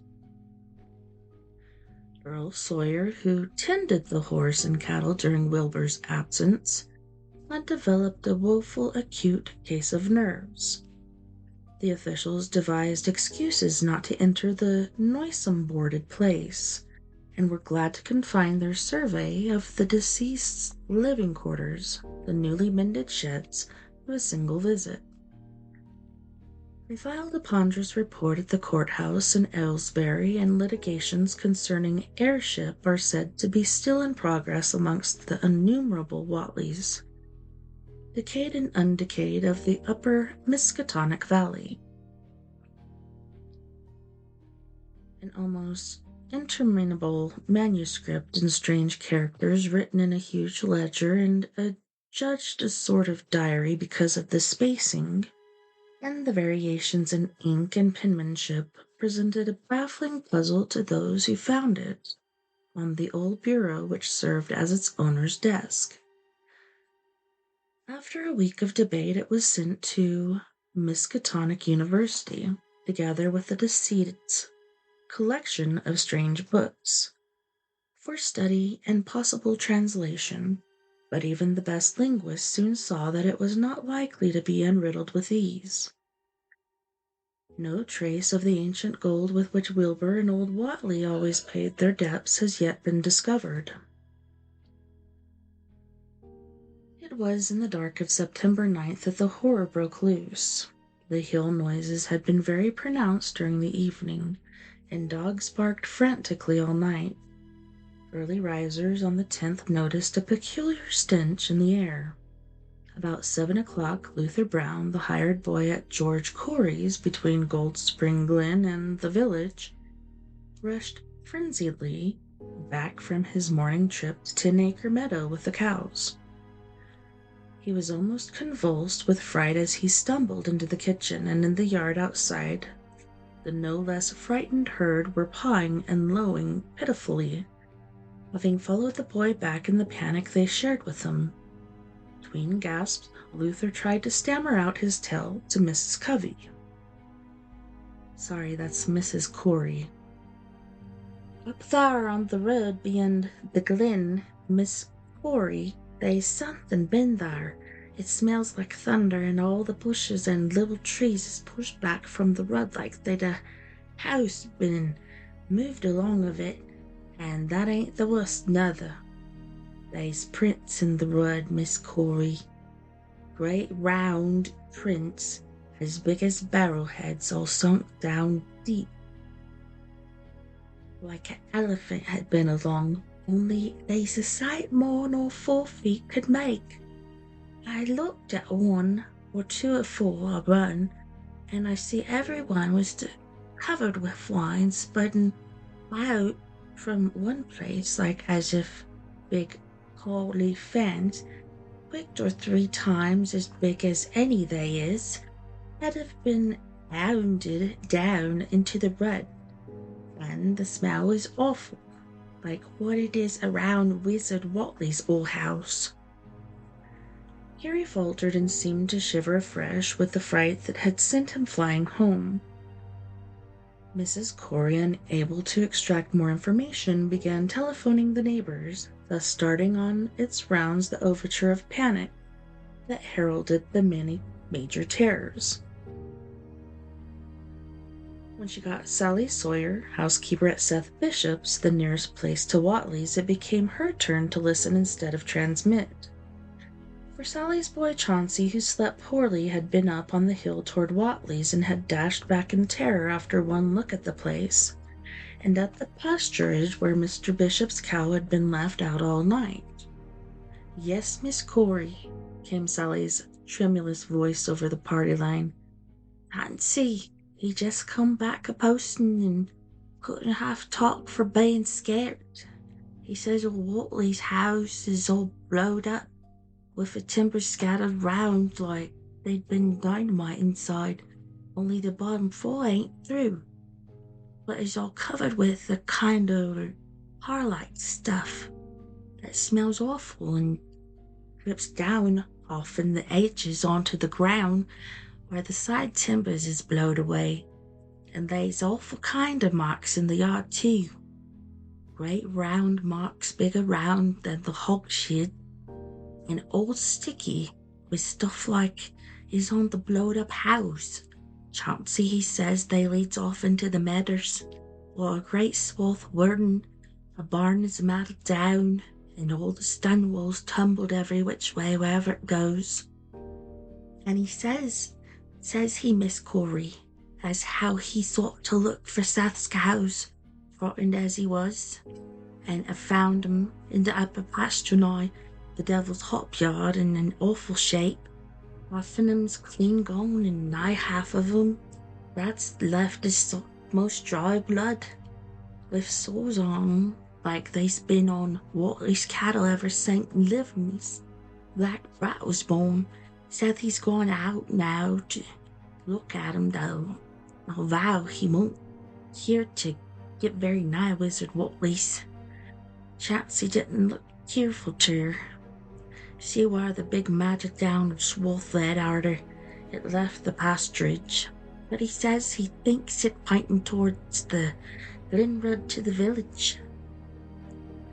I tell ye, Miss Corey, they's something abroad has happened over been abroad, and I, for one, think that Black Wilbert Watley has come to the bad end he deserved. Is at the bottom of the breeding of it. I want all human wisdom. I alas says to everybody, and I think he and old Watley must have raised something in that there nailed-up house, as ain't even so human as he was. There's allus been unseen things round Dunwich, living things, as ain't human and ain't good for human folks.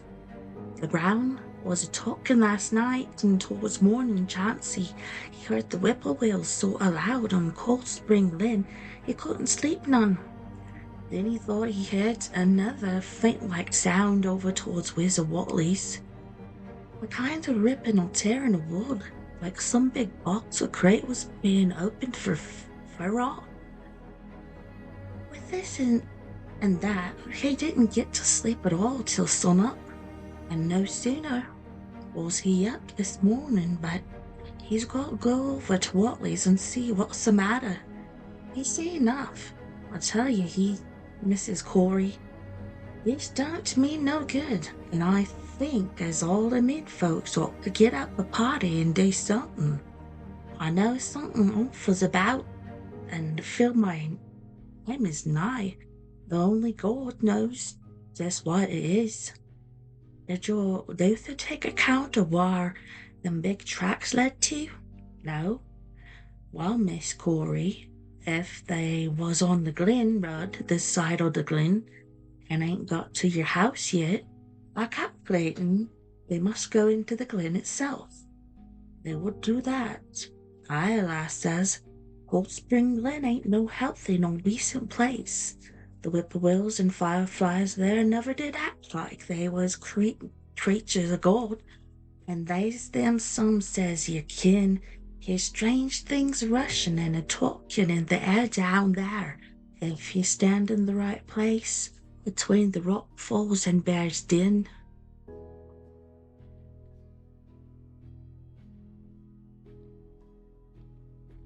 By that noon, fully 3/4 of the men and boys of Dunwich were trooping over the roads and meadows between the new-laid Watley ruins and Cold Spring Glen, examining in horror the vast monstrous prints, the maimed bishop cattle, the strange noisome wreck of the farmhouse, and the bruised matted vegetation of the fields and roadsides. Whatever had burst loose upon the world had assuredly gone down into the great sinister ravine, for all the trees on the banks were bent and broken, and a great avenue had been gouged into the precipice-hanging overbrush. It was as though a house launched by an avalanche had slid down through the tangled growths of the almost vertical slope. From below no sound came, but only a distant, undefined fetor, and it is not to be wondered at that the men preferred to stay on the edge and argue rather than descend the beard to the unknown cyclopean horror in its lair. 3 dogs that were with the party had barked furiously at first, but seemed to cower and reluctant when near the glen. Someone telephoned the news to the Aylesbury Transcript, but the editor, accustomed to wild tales from Dunwich, did no more than concoct a humorous paragraph about it, an item soon afterward reproduced by the Associated Press. That night everyone went home, and every house and barn was barricaded as stoutly as possible. Needless to say, no cattle were allowed to remain in open pasturage. About 2 in the morning, a frightful stench and the savage barking of the dogs awakened the household at Elmer Fry's, on the eastern edge of Cold Spring Glen, and all agreed that they could hear a sort of muffled swishing or lapping sound from somewhere outside. Mrs. Fry proposed telephoning the neighbors, and Elmer was about to agree when the noise of splintering wood burst in upon their deliberations. It came apparently from the barn, and was quickly followed by a hideous screaming and stamping amongst the cattle. The dogs slavered and crouched close to the feet of the fear-numbed family. Fry lit a lantern through force of habit, but knew it would be death to go out into the black farmyard. The children and the womenfolk whimpered, kept from screaming by some obscure vestigial instinct of defense which told them their lives depended on silence. At last the noise of the cattle subsided to a pitiful moaning, and a great snapping, crashing, and crackling ensued. The Frys, huddled together in the sitting room, did not dare to move until the last echoes died away from down in Cold Spring Glen. Then, amidst the dismal moans from the stable and the demonic piping of the lake whippoorwills in the glen, Selina Fry tottered to the telephone and spread what news she could of the second phase of the horror. The next day all the countryside was in a panic, and cowed, uncommunicative groups came and went where the fiendish thing had occurred. 2 titan swaths of destruction stretched from the glen to the Fry farmyard. Monstrous prints covered the bare patches of ground, and one side of the old red barn had completely caved in. Of the cattle, only about a quarter could be found and identified. Some of these were in curious fragments, and all that survived had to be shot. Earl Sawyer suggested that help be asked from Aylesbury or Arkham, but others maintained it would be of no use. Old Zebulon Whatley, of a branch that hovered about halfway between soundness and decadence, made darkly wild suggestions about rites that ought to be practiced on the hilltops. He came of a line where tradition ran strong, and his memories of chantings on the great stone circles were not altogether connected with Wilbur and his grandfather. Darkness fell upon a stricken countryside too passive to organize for real defense. In a few cases, closely related families would band together and watch in the gloom under one roof. But in general, there was only a repetition of the barricading of the night before, and a futile, ineffective gesture of loading muskets and setting pitchforks handily about. Nothing, however, occurred except some hill noises, and when the day came, there were many who hoped that the new horror had gone as swiftly as it had come.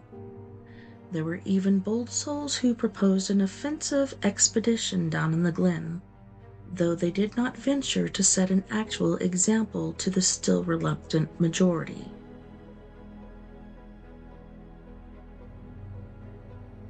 When night came again, the barricading was repeated, though there was less huddling together of families. In the morning, both the Fry and the Seth Bishop households reported excitement among the dogs, and vague sounds and stenches from afar, while early explorers noted with horror a fresh set of the monstrous tracks in the road, skirting Sentinel Hill. As before, the sides of the road showed bruising indicative of the blasphemously stupendous bulk of the horror, whilst the conformation of the tracks seemed to argue a passage in 2 directions, as if the moving mountain had come from Cold Spring Glen and returned to it along the same path. At the base of the hill, a 30-foot swath of crushed shrubbery and saplings led steeply upward, and the seekers gasped when they saw that even the most perpendicular places did not deflect the inexorable trail. Whatever the horror was, it could scale a sheer stony cliff of almost complete verticality, and as the investigators climbed around the hill's summit by safer routes, they saw that the trail ended, or rather reversed, there. It was here that the Whatleys used to build their hellish fires and chant their hellish rituals by the table-like stone on May Eve and Hallow Mass. Now that very stone formed the center of a vast space thrashed around by the mountainous horror, whilst upon its slightly concave surface was a thick, fetid deposit of the same tarry stickiness observed on the floor of the ruined Whatley farmhouse when the horror escaped. Men looked at one another and muttered. Then they looked down the hill. Apparently the horror had descended by a route much the same as that of its ascent. To speculate was futile, confounded. Only old Zebulon was not with the group. Could have done justice to the situation or suggested a plausible explanation. Thursday night began much like the others, but it ended less happily. The whippoorwills in the glen had screamed with such unusual persistence that many could not sleep. And about 3 a.m., all the party telephones rang tremulously. Those who took down their receivers heard a fright-mad voice shriek out, "Help! Oh my God!" And some thought a crashing sound followed the breaking off of the exclamation. There was nothing more. No one dared do anything, and no one knew till morning whence the call came. Then those who had heard it called everyone on the line and found that only the Frys did not reply. The truth appeared an hour later when the hastily assembled group of armed men trudged out to the Fry place at the end of the glen. It was horrible, yet hardly a surprise. There were more swaths and monstrous prints, but there was no longer any house. It had caved in like an eggshell, and amongst the ruins nothing living or dead could be discovered. Only a stench and a tarry stickiness. The Elmer Frys had been erased from Dunwich. On that note, boys and girls, we're going to go to our second music break, where we have Jeff Hilliard from Los Angeles, California, with his 80s ballad, Abandoned, as well as Good Life, featuring Geordie White. Then we have Miss Mia Savage from the Phoenix, Arizona area with her group Antidote for Savages with Your Skeleton and Not a Phase. Don't go anywhere. We'll be right back after this music break.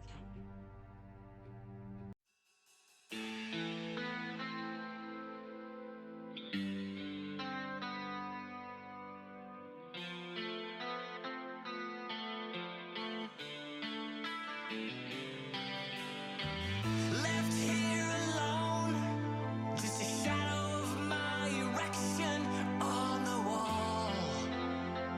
Why won't you answer my calls?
Excuse me! Excuse me! You got a cigarette? Hey, you help a guy out with some spare change.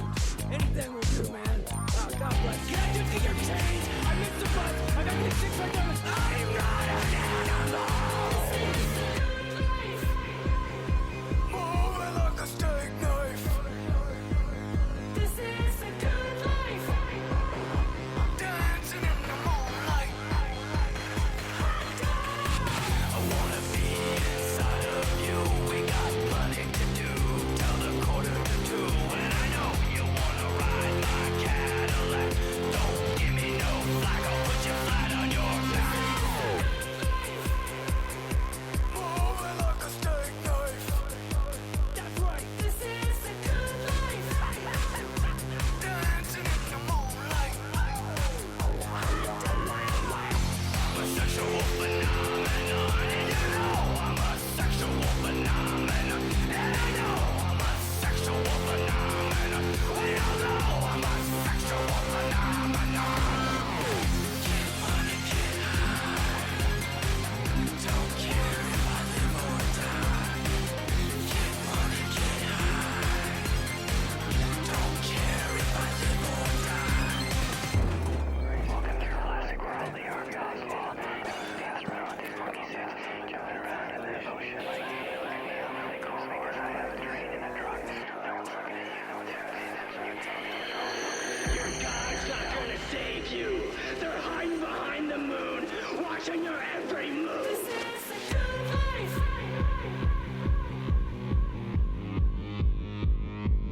This is the good life.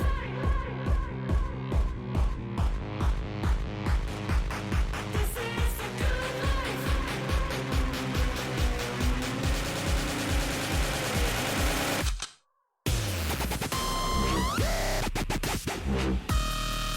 Get money.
Welcome back, and thanks so much for hanging out with me tonight on We Are Paradox Media's Late Night in the Rockies.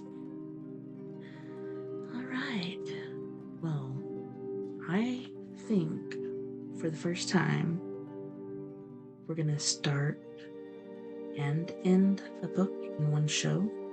That's crazy, but pretty awesome.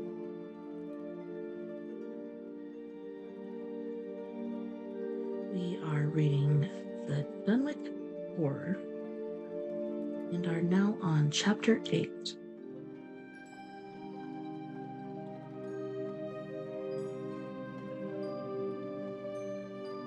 In the meantime, a quieter yet even more spiritually poignant phase of the horror had been blackly unwinding itself behind the closed door of a shelf-lined room in Arkham.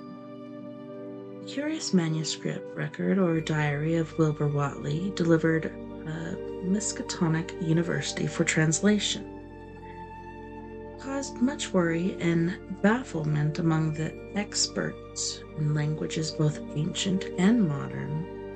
Its very alphabet, notwithstanding a general resemblance to the heavily shaded Arabic used in Mesopotamia, being absolutely unknown to any available authority. The final conclusion of the linguists was that the text represented an artificial alphabet, giving the effect of a cipher, though none of the usual methods of cryptographic solution seemed to furnish any clue, even when applied on the basis of every tongue the writer might conceivably have used. Ancient books taken from Whatley's quarters, while absorbingly interesting and in several cases promising to open up new and terrible lines of research among philosophers and men of science, were of no assistance whatever in this matter. One of them, a heavy tome with an iron clasp, was in another unknown alphabet. This one of a very different cast, and resembling Sanskrit more than anything else. The ledger was at length given wholly into the charge of Dr. Armitage, both because of his peculiar interest in Whatley matter and because of his wide linguistic learning and skill in the mystical formula of antiquity and the Middle Ages.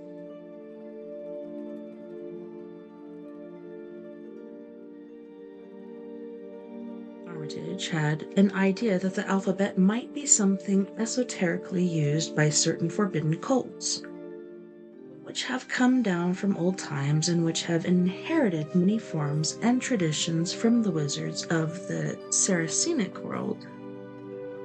That question, however, he did not deem vital, since it would be unnecessary to know the origin of the symbols if, as he suspected, they were used as a cipher in a modern language. It was his belief that, considering the great amount of text involved, the writer would scarcely have wished the trouble of using another speech than his own, save perhaps in certain special formulae and incantations. Accordingly, he attacked the manuscript with a preliminary assumption that the bulk of it was in English. Dr. Armitage knew from the repeated failures of his colleagues that the riddle was a deep and complex one, and that no simple mode of solution could merit even a trial. All through late August, he fortified himself with a vast lore of cryptography, drawing upon the fullest resources of his own library, and waiting night after night amidst the arcana of Trithemius, Holographia Giabattista Portas de Partivis Literarum Notis de Villaners Tre de Chiffres Falconers Crypto Minicis Artefacta Gravis and Thicknesses, or thickness, yeah, I guess that's how you say it.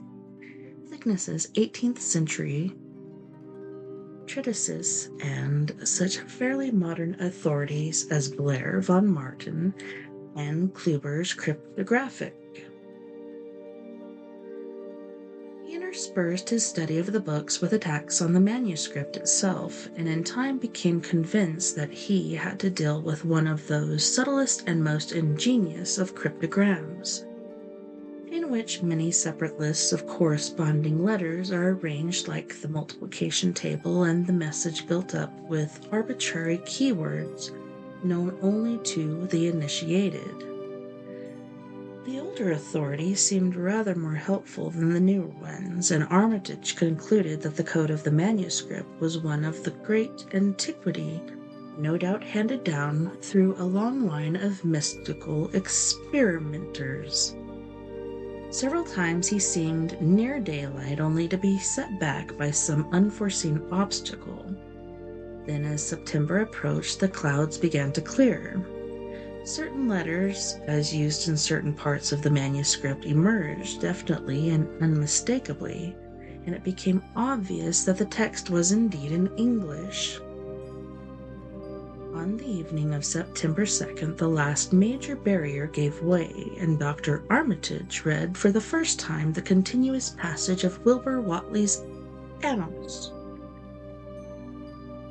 It was in truth a diary, as all had thought, and it was couched in the style clearly showing the mixed occult erudition and general illiteracy of the strange being who wrote it. Almost the first long passage that Armitage deciphered, an entry dated November 26, 1916, proved highly startling and disquieting. Was written, he remembered, by a child of 3.5 who looked like a lad of 12 or 13. Today, oh, what the heck it did? It scared me. Yeah, that was totally unexpected. I was like, what the heck? Wow, it's funny that it scared me. It took my breath away. I was not expecting that. All right. Today learned the affloat from the Sabbath. It ran, which did not like it being answerable from the hill and not from the air. That upstairs more ahead of me than I thought it would be, and is not like to have much earth brain. Shot Elam Hutchins' collie Jack when he went to bite me, and Elam says he would kill me if he dashed. I guess he won't. Grandfather kept me saying the bow formula last night, and I think I saw the inner city at the 2 magnetic poles.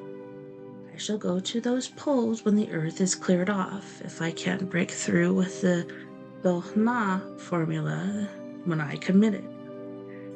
They from the air told me at Sabbath that it will be years before I can clear off the earth, and I guess Grandfather will be dead then, so I shall have to learn all the angles of the planes and all the formulas between the year and the moon. They from outside will help, but they cannot take body without human blood. That upstairs looks it will have the right cast. I can see it a little when I make the Yorish sign or blow the power of Mgazi at it, and it is near like them at May Eve on the hill. The other face may wear off some. I wonder how I shall look when the earth is cleared and there are no earth beings on it. He that came with the Aklo Sabaoth said I may be transfigured, there being much of outside to work on. Morning found Dr. Armitage in a cold sweat of terror and a frenzy of wakeful concentration. He had not left the manuscript all night, but sat at his table under the electric light, turning page after page with shaking hands as fast as he could decipher the cryptic text. He had nervously telephoned his wife he would not be home, and when she brought him a breakfast from the house, she could scarcely dispose of a mouthful. All that day he read on now and then halted maddeningly as a reapplication of the complex key became necessary. Lunch and dinner were brought him, but he ate only the smallest fraction of either. Toward the middle of the night, he drowsed off in his chair, but soon woke out of a tangle of nightmares almost as hideous as the truths and menaces of man's existence that he had uncovered.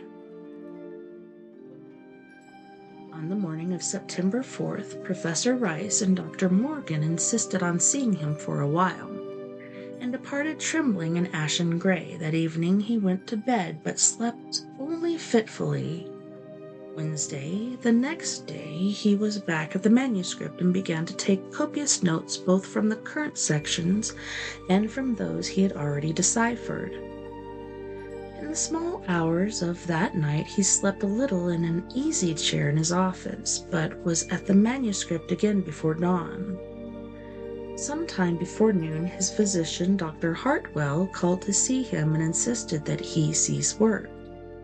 He refused, intimating that it was the most vital importance for him to complete the reading of the diary, and promising an explanation in due course of time. That evening, just as twilight fell, he finished his terrible perusal and sank back exhausted. His wife, bringing his dinner, found him in a half-comatose state, but he was conscious enough to warn her off with a sharp cry when he saw her eyes wander toward the notes he had taken. Weakly rising, he gathered up the scribbled papers and sealed them all in a great envelope, which he immediately placed in his inside coat pocket.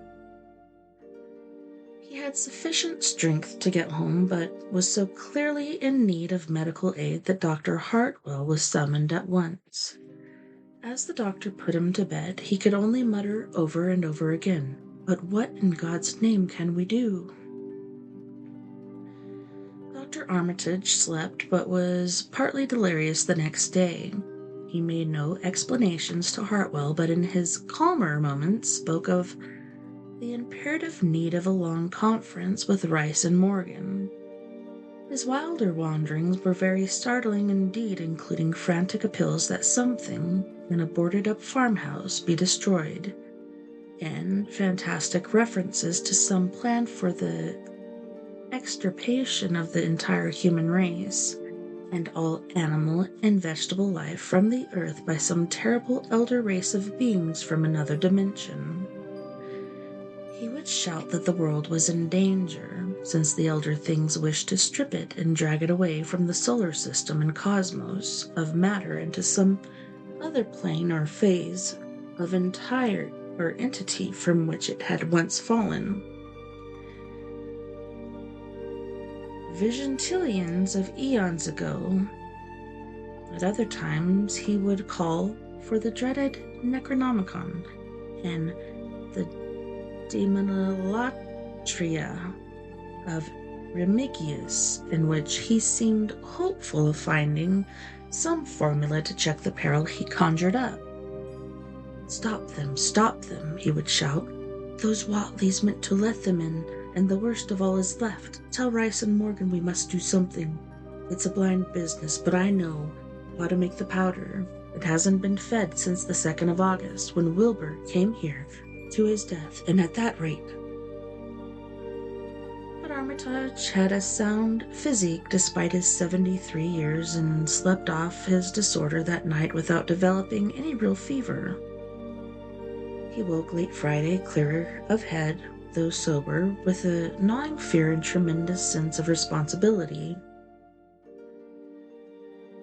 Saturday afternoon, he felt able to go over the library and summon Rice and Morgan for a conference. And the rest of the day and evening, the three men tortured their brains in the wildest speculation and the most desperate debate. Strange and terrible books were drawn voluminously from the stacked shelves and from secure places of storage, and diagrams and formulae were copied with feverish haste and in bewildering abundance. Of skepticism there was none. All three had seen the body of Wilbur Whatley as it lay on the floor in a room of that very building, and after that not one of them could feel even slightly inclined to treat the diary as a madman's ravings. Opinions were divided as to notifying the Massachusetts State Police, and the negative finally won. There were things involved which simply could not be believed by those who had not seen a sample, as indeed was made clear during certain subsequent investigations. Late at night the conference disbanded without having developed a definite plan. But all day Sunday, Armitage was busy comparing formula and mixing chemicals obtained from the college laboratory. The more he reflected on the hellish diary, the more he was inclined to doubt the efficacy of any material agent in stamping out the entity which Wilbert Whatley had left behind him. The earth-threatening entity which, unknown to him, was to burst forth in a few hours and become the memorable Dunwich Horror. Monday was a repetition of Sunday with Dr. Armitage, for the task in hand required an infinity of research and experiment. Further consultations of the monstrous diary brought about various changes of plan, and he knew that even in the end a large amount of uncertainty must remain. By Tuesday he had a definite line of action mapped out, and believed he would try a trip to Dunwich within a week. Then on Wednesday the great shock came. Tucked obscurely away in a corner of the Arkham Advertiser was a facetious little item from the Associated Press telling what a record-breaking monster the bootleg whiskey of Dunwich had raised up. Armitage, half-stunned, could only telephone for Rice and Morgan. Far into the night they discussed, and the next day, as a whirlwind of preparation on the part of them all, Armitage knew he would be meddling with terrible powers, yet saw that there was no other way to annul the deeper and more malign meddling which others had done before him.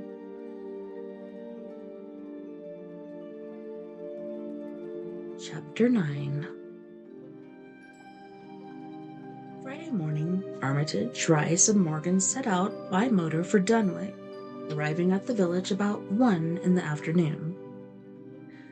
The day was pleasant, but even in the brightest sunlight, a kind of quiet dread and portent seemed to hover about the strangely doomed hills and the deep, shadowy ravines of the stricken region. Now and then on some mountain top a gaunt circle of stones could be glimpsed against the sky. From the air of hushed fright at Osborne's store they knew something hideous had happened, and soon learned of the annihilation of the Elmer Fry house and family.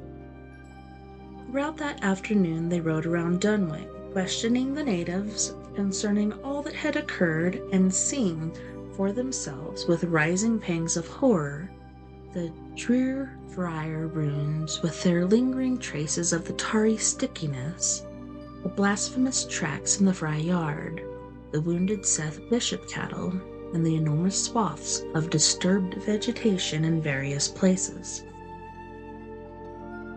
The trail up and down Sentinel Hill seemed to Armitage of almost cataclysmic significance, and he looked long at the sinister altar-like stone on the summit. At length the visitors, apprised of a party of state police which had come from Aylesbury that morning in response to the first telephone reports of the Fry tragedy, decided to seek out the officers and compare notes as far as practicable. This, however, they found more easily planned than performed, since no sign of the party could be found in any direction. There had been 5 of them in the car, but now the car stood empty near the ruins in the Fry yard. The natives, all of whom had talked with the policemen, seemed at first as perplexed as Armitage and his companions. Then old Sam Hutchins thought of something and turned pale, nudging Fred Farr and pointing to the dank, deep hollow that yawned close by. "God," he gasped, "I telled 'em not to go down then to the glen, and I never thought nobody'd do it with them tracks and that smell and the whippoorwills a-screechin' down thar in the dark of noonday." A cold shudder ran through natives and visitors alike, and every ear seemed strained in a kind of instinctive unconscious listening. Armitage, now that he had actually come upon the horror and its monstrous work, trembled with the responsibility he felt to be his. Night would soon fall, and it was then that the mountainous blasphemy lumbered upon its eldritch course. Negotium perambulans in tenebris. The old librarian rehearsed the formula he had memorized and clutched the paper containing the alternative ones he had not memorized. He saw that this electric flashlight was in working order. Rice beside him took from a valise a metal sprayer of the sort used in combating insects, whilst Morgan uncased the big game rifle, in which he relied despite his colleagues' warnings that no material weapon would be of help. Armitage, having read the hideous diary, knew painfully well that there was a kind of manifestation to expect, but he did not add to the fright of the Dunwich people by giving any hints or clues. He hoped that it might be conquered without any revelation to the world of the monstrous thing it had escaped. As the shadows gathered, the natives commenced to disperse homeward, anxious to bar themselves indoors despite the present evidence that all human locks and bolts were useless before a force that could bend trees and crush houses when it chose. They shook their heads at the visitors' plan to stand guard at the Fry ruins near the glen, and as they left, a little expectancy of ever seeing the watchers again. There were rumblings under the hills that night, and the whippoorwills piped threateningly. Once in a while, a wind sweeping up out of the cold spring glen would bring a touch of ineffable fetor to the heavy night air. Such a fetor as all three of the watchers had smelled once before, when they stood above a dying thing that had passed for 15 years and a half as a human being, but the looked for terror did not appear. Whatever was down there in the glen was biding its time. And Armitage told his colleagues it would be suicidal to try to attack it in the dark. Morning came wanly and the night sounds ceased. It was a gray, bleak day, with now and then a drizzle of rain, and heavier clouds seemed to be piling themselves up beyond the hills to the northwest. The men from Arkham were undecided what to do, seeking shelter from the increasing rainfall beneath one of the few undestroyed Fry outbuildings. They debated the wisdom of waiting, or of taking the aggressive and going down into the glen in quest of their nameless, monstrous quarry. The downpour waxed in heaviness, and distant peals of thunder sounded from far horizons. Sheet lightning shimmered, and then a forky bolt flashed near at hand, as if descending into the accursed glen itself. The sky grew very dark, and the watchers hoped that the storm would prove a short, sharp one, followed by clear weather. It was still gruesomely dark when, not much over an hour later, a confused babble of voices sounded down the road. Another moment brought to view a frightened group of more than a dozen men, running, shouting, and even whimpering hysterically. Someone in the lead began sobbing out words, and the Arkham men started violently when those words developed to a coherent form. "Oh my God! Oh my God!" the voice choked out. "It's a going egg, and this time by day it's out, and I'm moving this very minute, and only the Lord knows when it'll be on all of us." The speaker panted into silence, but another took up his message. "Nigh on an hour ago, Neb. Zeb Watley, their head phone a ringing, and it was Miss Corey, George's wife, that lives down by the junction.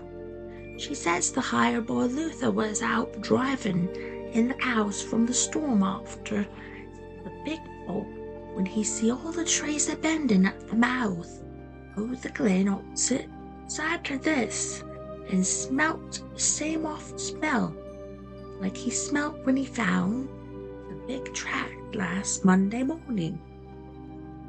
And she says he says they was a swishing, lapping sound, more nor what the bending trees and bushes could make. And all of a sudden, the trees along the road began to get pushed one side, and they was awful stomping and splashing in the mud. But mind you, Luther, he didn't see nothing at all. Only just the bending trees and underbrush. Then fair ahead where Bishop's Brook goes under the red, he heard an awful creaking and straining on the bridge, and says he could tell the sound of water starting to crack and split. And all the whiles he never see a thing, only them trees and bushes a bending.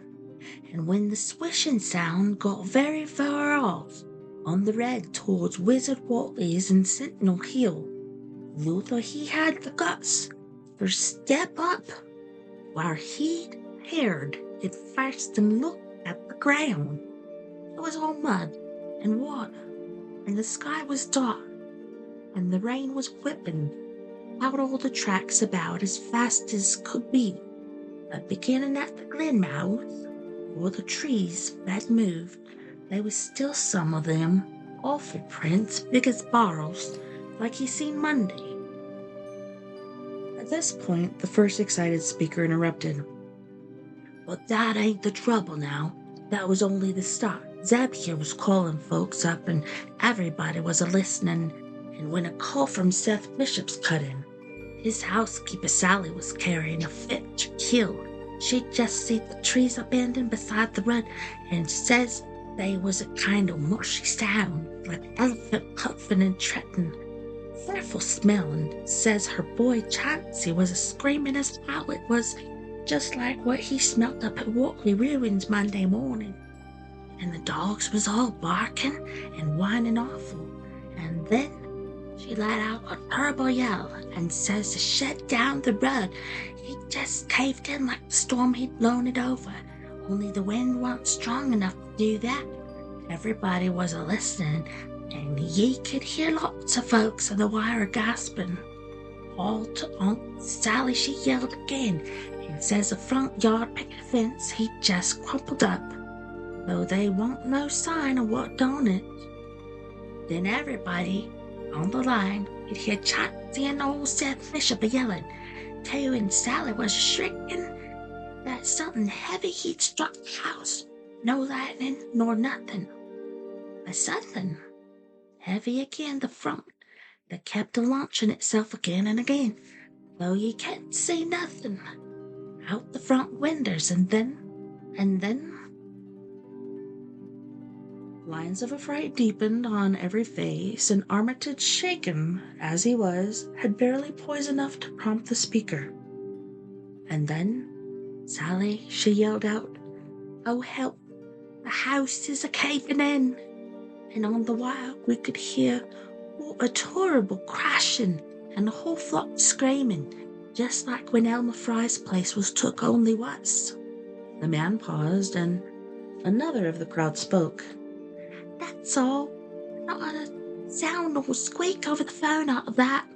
Just like we that heard it got out forwards in wagons and rounded up as many able-bodied men folks as we could get at Corey's place, and come up here to see what you thought best to do. Not but what I think it's the Lord's judgment for all antiquities that no mortal kin ever set aside." Armitage saw that the time for positive action had come, and spoke decisively to the faltering group of frightened rustics. "We must follow it, boys." He made his voice as reassured as possible. "I believe there's a chance of putting it out of business. You men know that those Watleys were wizards. Well, this thing is a thing of wizardry, and must be put down by the same means. I've seen Wilbur Watley's diary and read some of the strange old books he used to read, and I think I know the right kind of spell to recite to make the thing fade away. Of course, one can't be sure, but we can always take a chance. It's invisible. I knew it would be, but there's a powder in this long-distance sprayer that might make it show up for a second. Later on, we'll try it. It's a frightful thing to have alive, but it isn't as bad as what Wilbur would have let in if he'd lived longer. You'll never know what the world has escaped. Now we've only this one thing to fight, and it can't multiply. It can, though, do a lot of harm, so we mustn't hesitate to rid the community of it. We must follow it, and the way to begin is to go to the place that has just been wrecked. Let somebody lead the way. I don't know your roads very well, but I have an idea there might be a shorter cut across lots. How about it? The men shuffled about a moment, and then Earl Sawyer spoke softly, pointing with a grimy finger through the steadily lessening rain. I guess you can get the Seth Bishop's quickest by cutting across the lower meadow here, wading the brook at the low place and climbing through Carrie's mowing and Timberlock baying. That comes out on the upper road. Mighty nice, Seth's leader to other side. Armitage, with Rice and Morgan, started to walk in the direction indicated, and most of the natives followed slowly. The sky was growing lighter, and there were signs that the storm had worn itself away. When Armitage inadvertently took a wrong direction, Joe Osborne warned him and walked ahead to show the right one. Courage and confidence were mounting, though the twilight of the almost perpendicular wooded hill which lay toward the end of their shortcut and among those fantastic ancient trees, they had to scramble as if up a ladder, but these qualities to a severe test. At length they emerged on a muddy road to find sun coming out.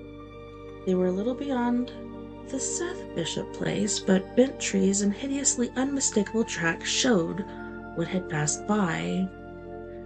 Only a few moments were consumed in surveying the ruins just around the bend. It was the Fry incident all over again, and nothing dead or living was found in either of the collapsed shells which had been the Bishop house and barn. No one cared to remain there amidst the stench and the tarry stickiness, but all turned instinctively to the line of horrible prints leading on toward the wrecked Watley farmhouse and the altar-crowned slopes of Sentinel Hill. As the men passed the site of Wilbur Watley's abode, they shuddered visibly and seemed again to mix hesitancy with their zeal. It was no joke tracking down something as big as a house that one could not see, but that had all the vicious malevolence of a demon. Opposite the base of Sentinel Hill, the tracks left the road, and there was a fresh bending and matting visible along the broad swath marking the monster's former route to and from the summit. Armitage produced a pocket telescope of considerable power and scanned the steep green side of the hill. Then he handed the instrument to Morgan, whose sight was keener. After a moment of gazing, Morgan cried out sharply, passing the glass to Earl Sawyer and indicating a certain spot on the slope with his finger. Sawyer was clumsy, as most non-users of optical devices are, fumbling a while but eventually focusing the lenses with Armitage's aid. When he did so, his cry was less restrained than Morgan's had been. "God almighty, the grass and bushes is a-moving. It's a-going up, slow-like, creeping up to the top at this minute. Heaven only knows what for." Then the germ of panic seemed to spread among the seekers. It was one thing to chase the nameless entity, but quite another to find it. Spells might be all right, but suppose they weren't? Voices began questioning Armitage about what he knew of the thing, and no reply seemed quite to satisfy. Everyone seemed to feel himself in close proximity to phases of nature and of being utterly forbidden and wholly outside the sane experience of mankind. Chapter 10.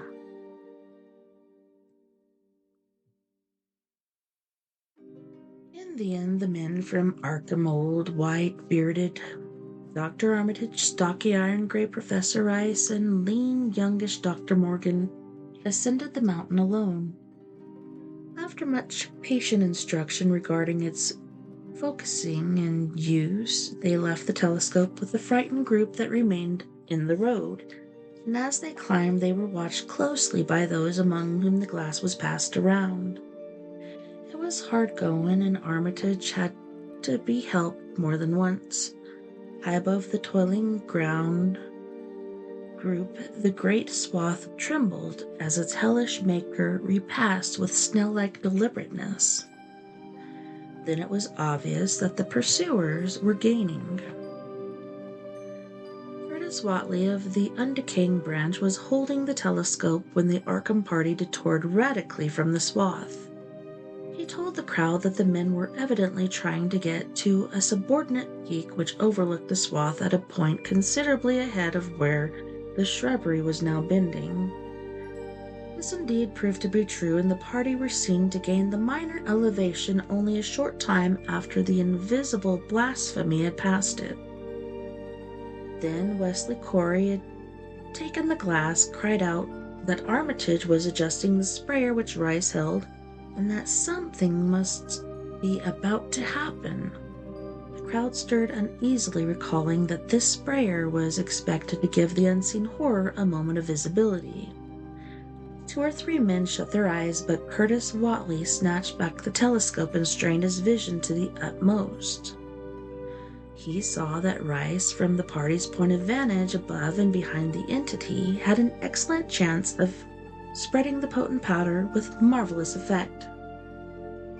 Those without the telescope saw only an instant's flash of gray cloud, a cloud about the size of a moderately large building. Near the top of the mountain, Curtis, who had held the instrument, dropped it with a piercing shriek into the ankle-deep mud of the road. He reeled and would have crumpled to the ground had not 2 or 3 others seized and steadied him. All he could do was moan half inaudible, "Oh, great. That." There was pandemonium of questioning, and only Henry Willer thought to rescue the fallen telescope and wipe it clean of mud. Curtis was past all coherence, and even isolated replies were almost too much for him. "Bigger in a barn, all made of squirming ropes, whole thing sort of shaping like a hen's egg, bigger anything, with dozens of legs, like hawk's head, that half shot up when they stepped, nothing solid about it, all like jelly and made of separate wriggling ropes pushed close together. Great bulging eyes all over it, 10 or 20 mouths or trunks sticking out all along the sides, big as stovepipes, and all a tossing and opening and shutting, all grey with kind of blue or purple wings, and God in heaven, that a face on top." This final memory, whatever it was, proved too much for poor Curtis, and he collapsed completely before he could say more. Fred Farr and Will Hutchins carried him to the roadside and laid him on the damp grass. Henry Willer, trembling, turned the rescued telescope on the mountain to see what he might. Through the lenses were discernible 3 tiny figures, apparently running toward the summit as fast as the steep incline allowed. Only these, nothing more. Then everybody noticed a strangely unseasonable noise in the deep valley behind, and even in the underbrush of Sentinel Hill itself it was the piping of unnumbered whippoorwills, and in their shrill chorus there seemed to lurk a note of tense and evil expectancy. Earl Sawyer now took the telescope and reported the 3 figures as standing on the topmost ridge, virtually level with the altar stone, but at a considerable distance from it. One figure, he said, seemed to be raising its hands above its head at rhythmic intervals, and as Sawyer mentioned the circumstance, the crowd seemed to hear a faint half-musical sound from the crowd in the distance, as if a loud chant were accompanying the gestures. The weird silhouette on that remote peak must have been a spectacle of infinite grotesqueness and impressiveness, but no observer was in a mood for aesthetic appreciation. "I guess he's saying a spell," whispered Wheeler as he snatched back the telescope. The whippoorwills were piping wildly and in the singularly curious, irregular rhythm quite unlike that of the visible ritual. Suddenly the sunshine seemed to lessen without the intervention of any discernible cloud. It was a very peculiar phenomenon and was plainly marked by all. A rumbling sound seemed brewing beneath the hills, mixed strangely with a concordant rumbling which clearly came from the sky. Lightning flashed aloft, and the wondering crowd looked in vain for the portents of storm. The chanting of the men from Arkham now became unmistakable, and Wheeler saw through the glass that they were all raising their arms in the rhythmic incantation. From some farmhouse far away came the frantic barking of dogs. Holy shnikes, guys. We're at the end of our time, believe it or not. But, we almost finished the book. We just got a little bit more to go. I was hoping we'd have enough time. But I'll be back tomorrow night. I think we're gonna do some trippy TikToks. There's a couple videos I wanted to share with you guys, so, yeah. UFO cover-ups, all kinds of crazy stuff. But anyways, take care of my yous, please, and I look forward to seeing you back here tomorrow night. Night, night, love and light, take care of my yous. Don't forget, we are all in this together. Together, we can make the world better. And together, my friends, we are Paradox Media, because without you, there is no us. Try to relax and take it easy tonight, and have a better tomorrow.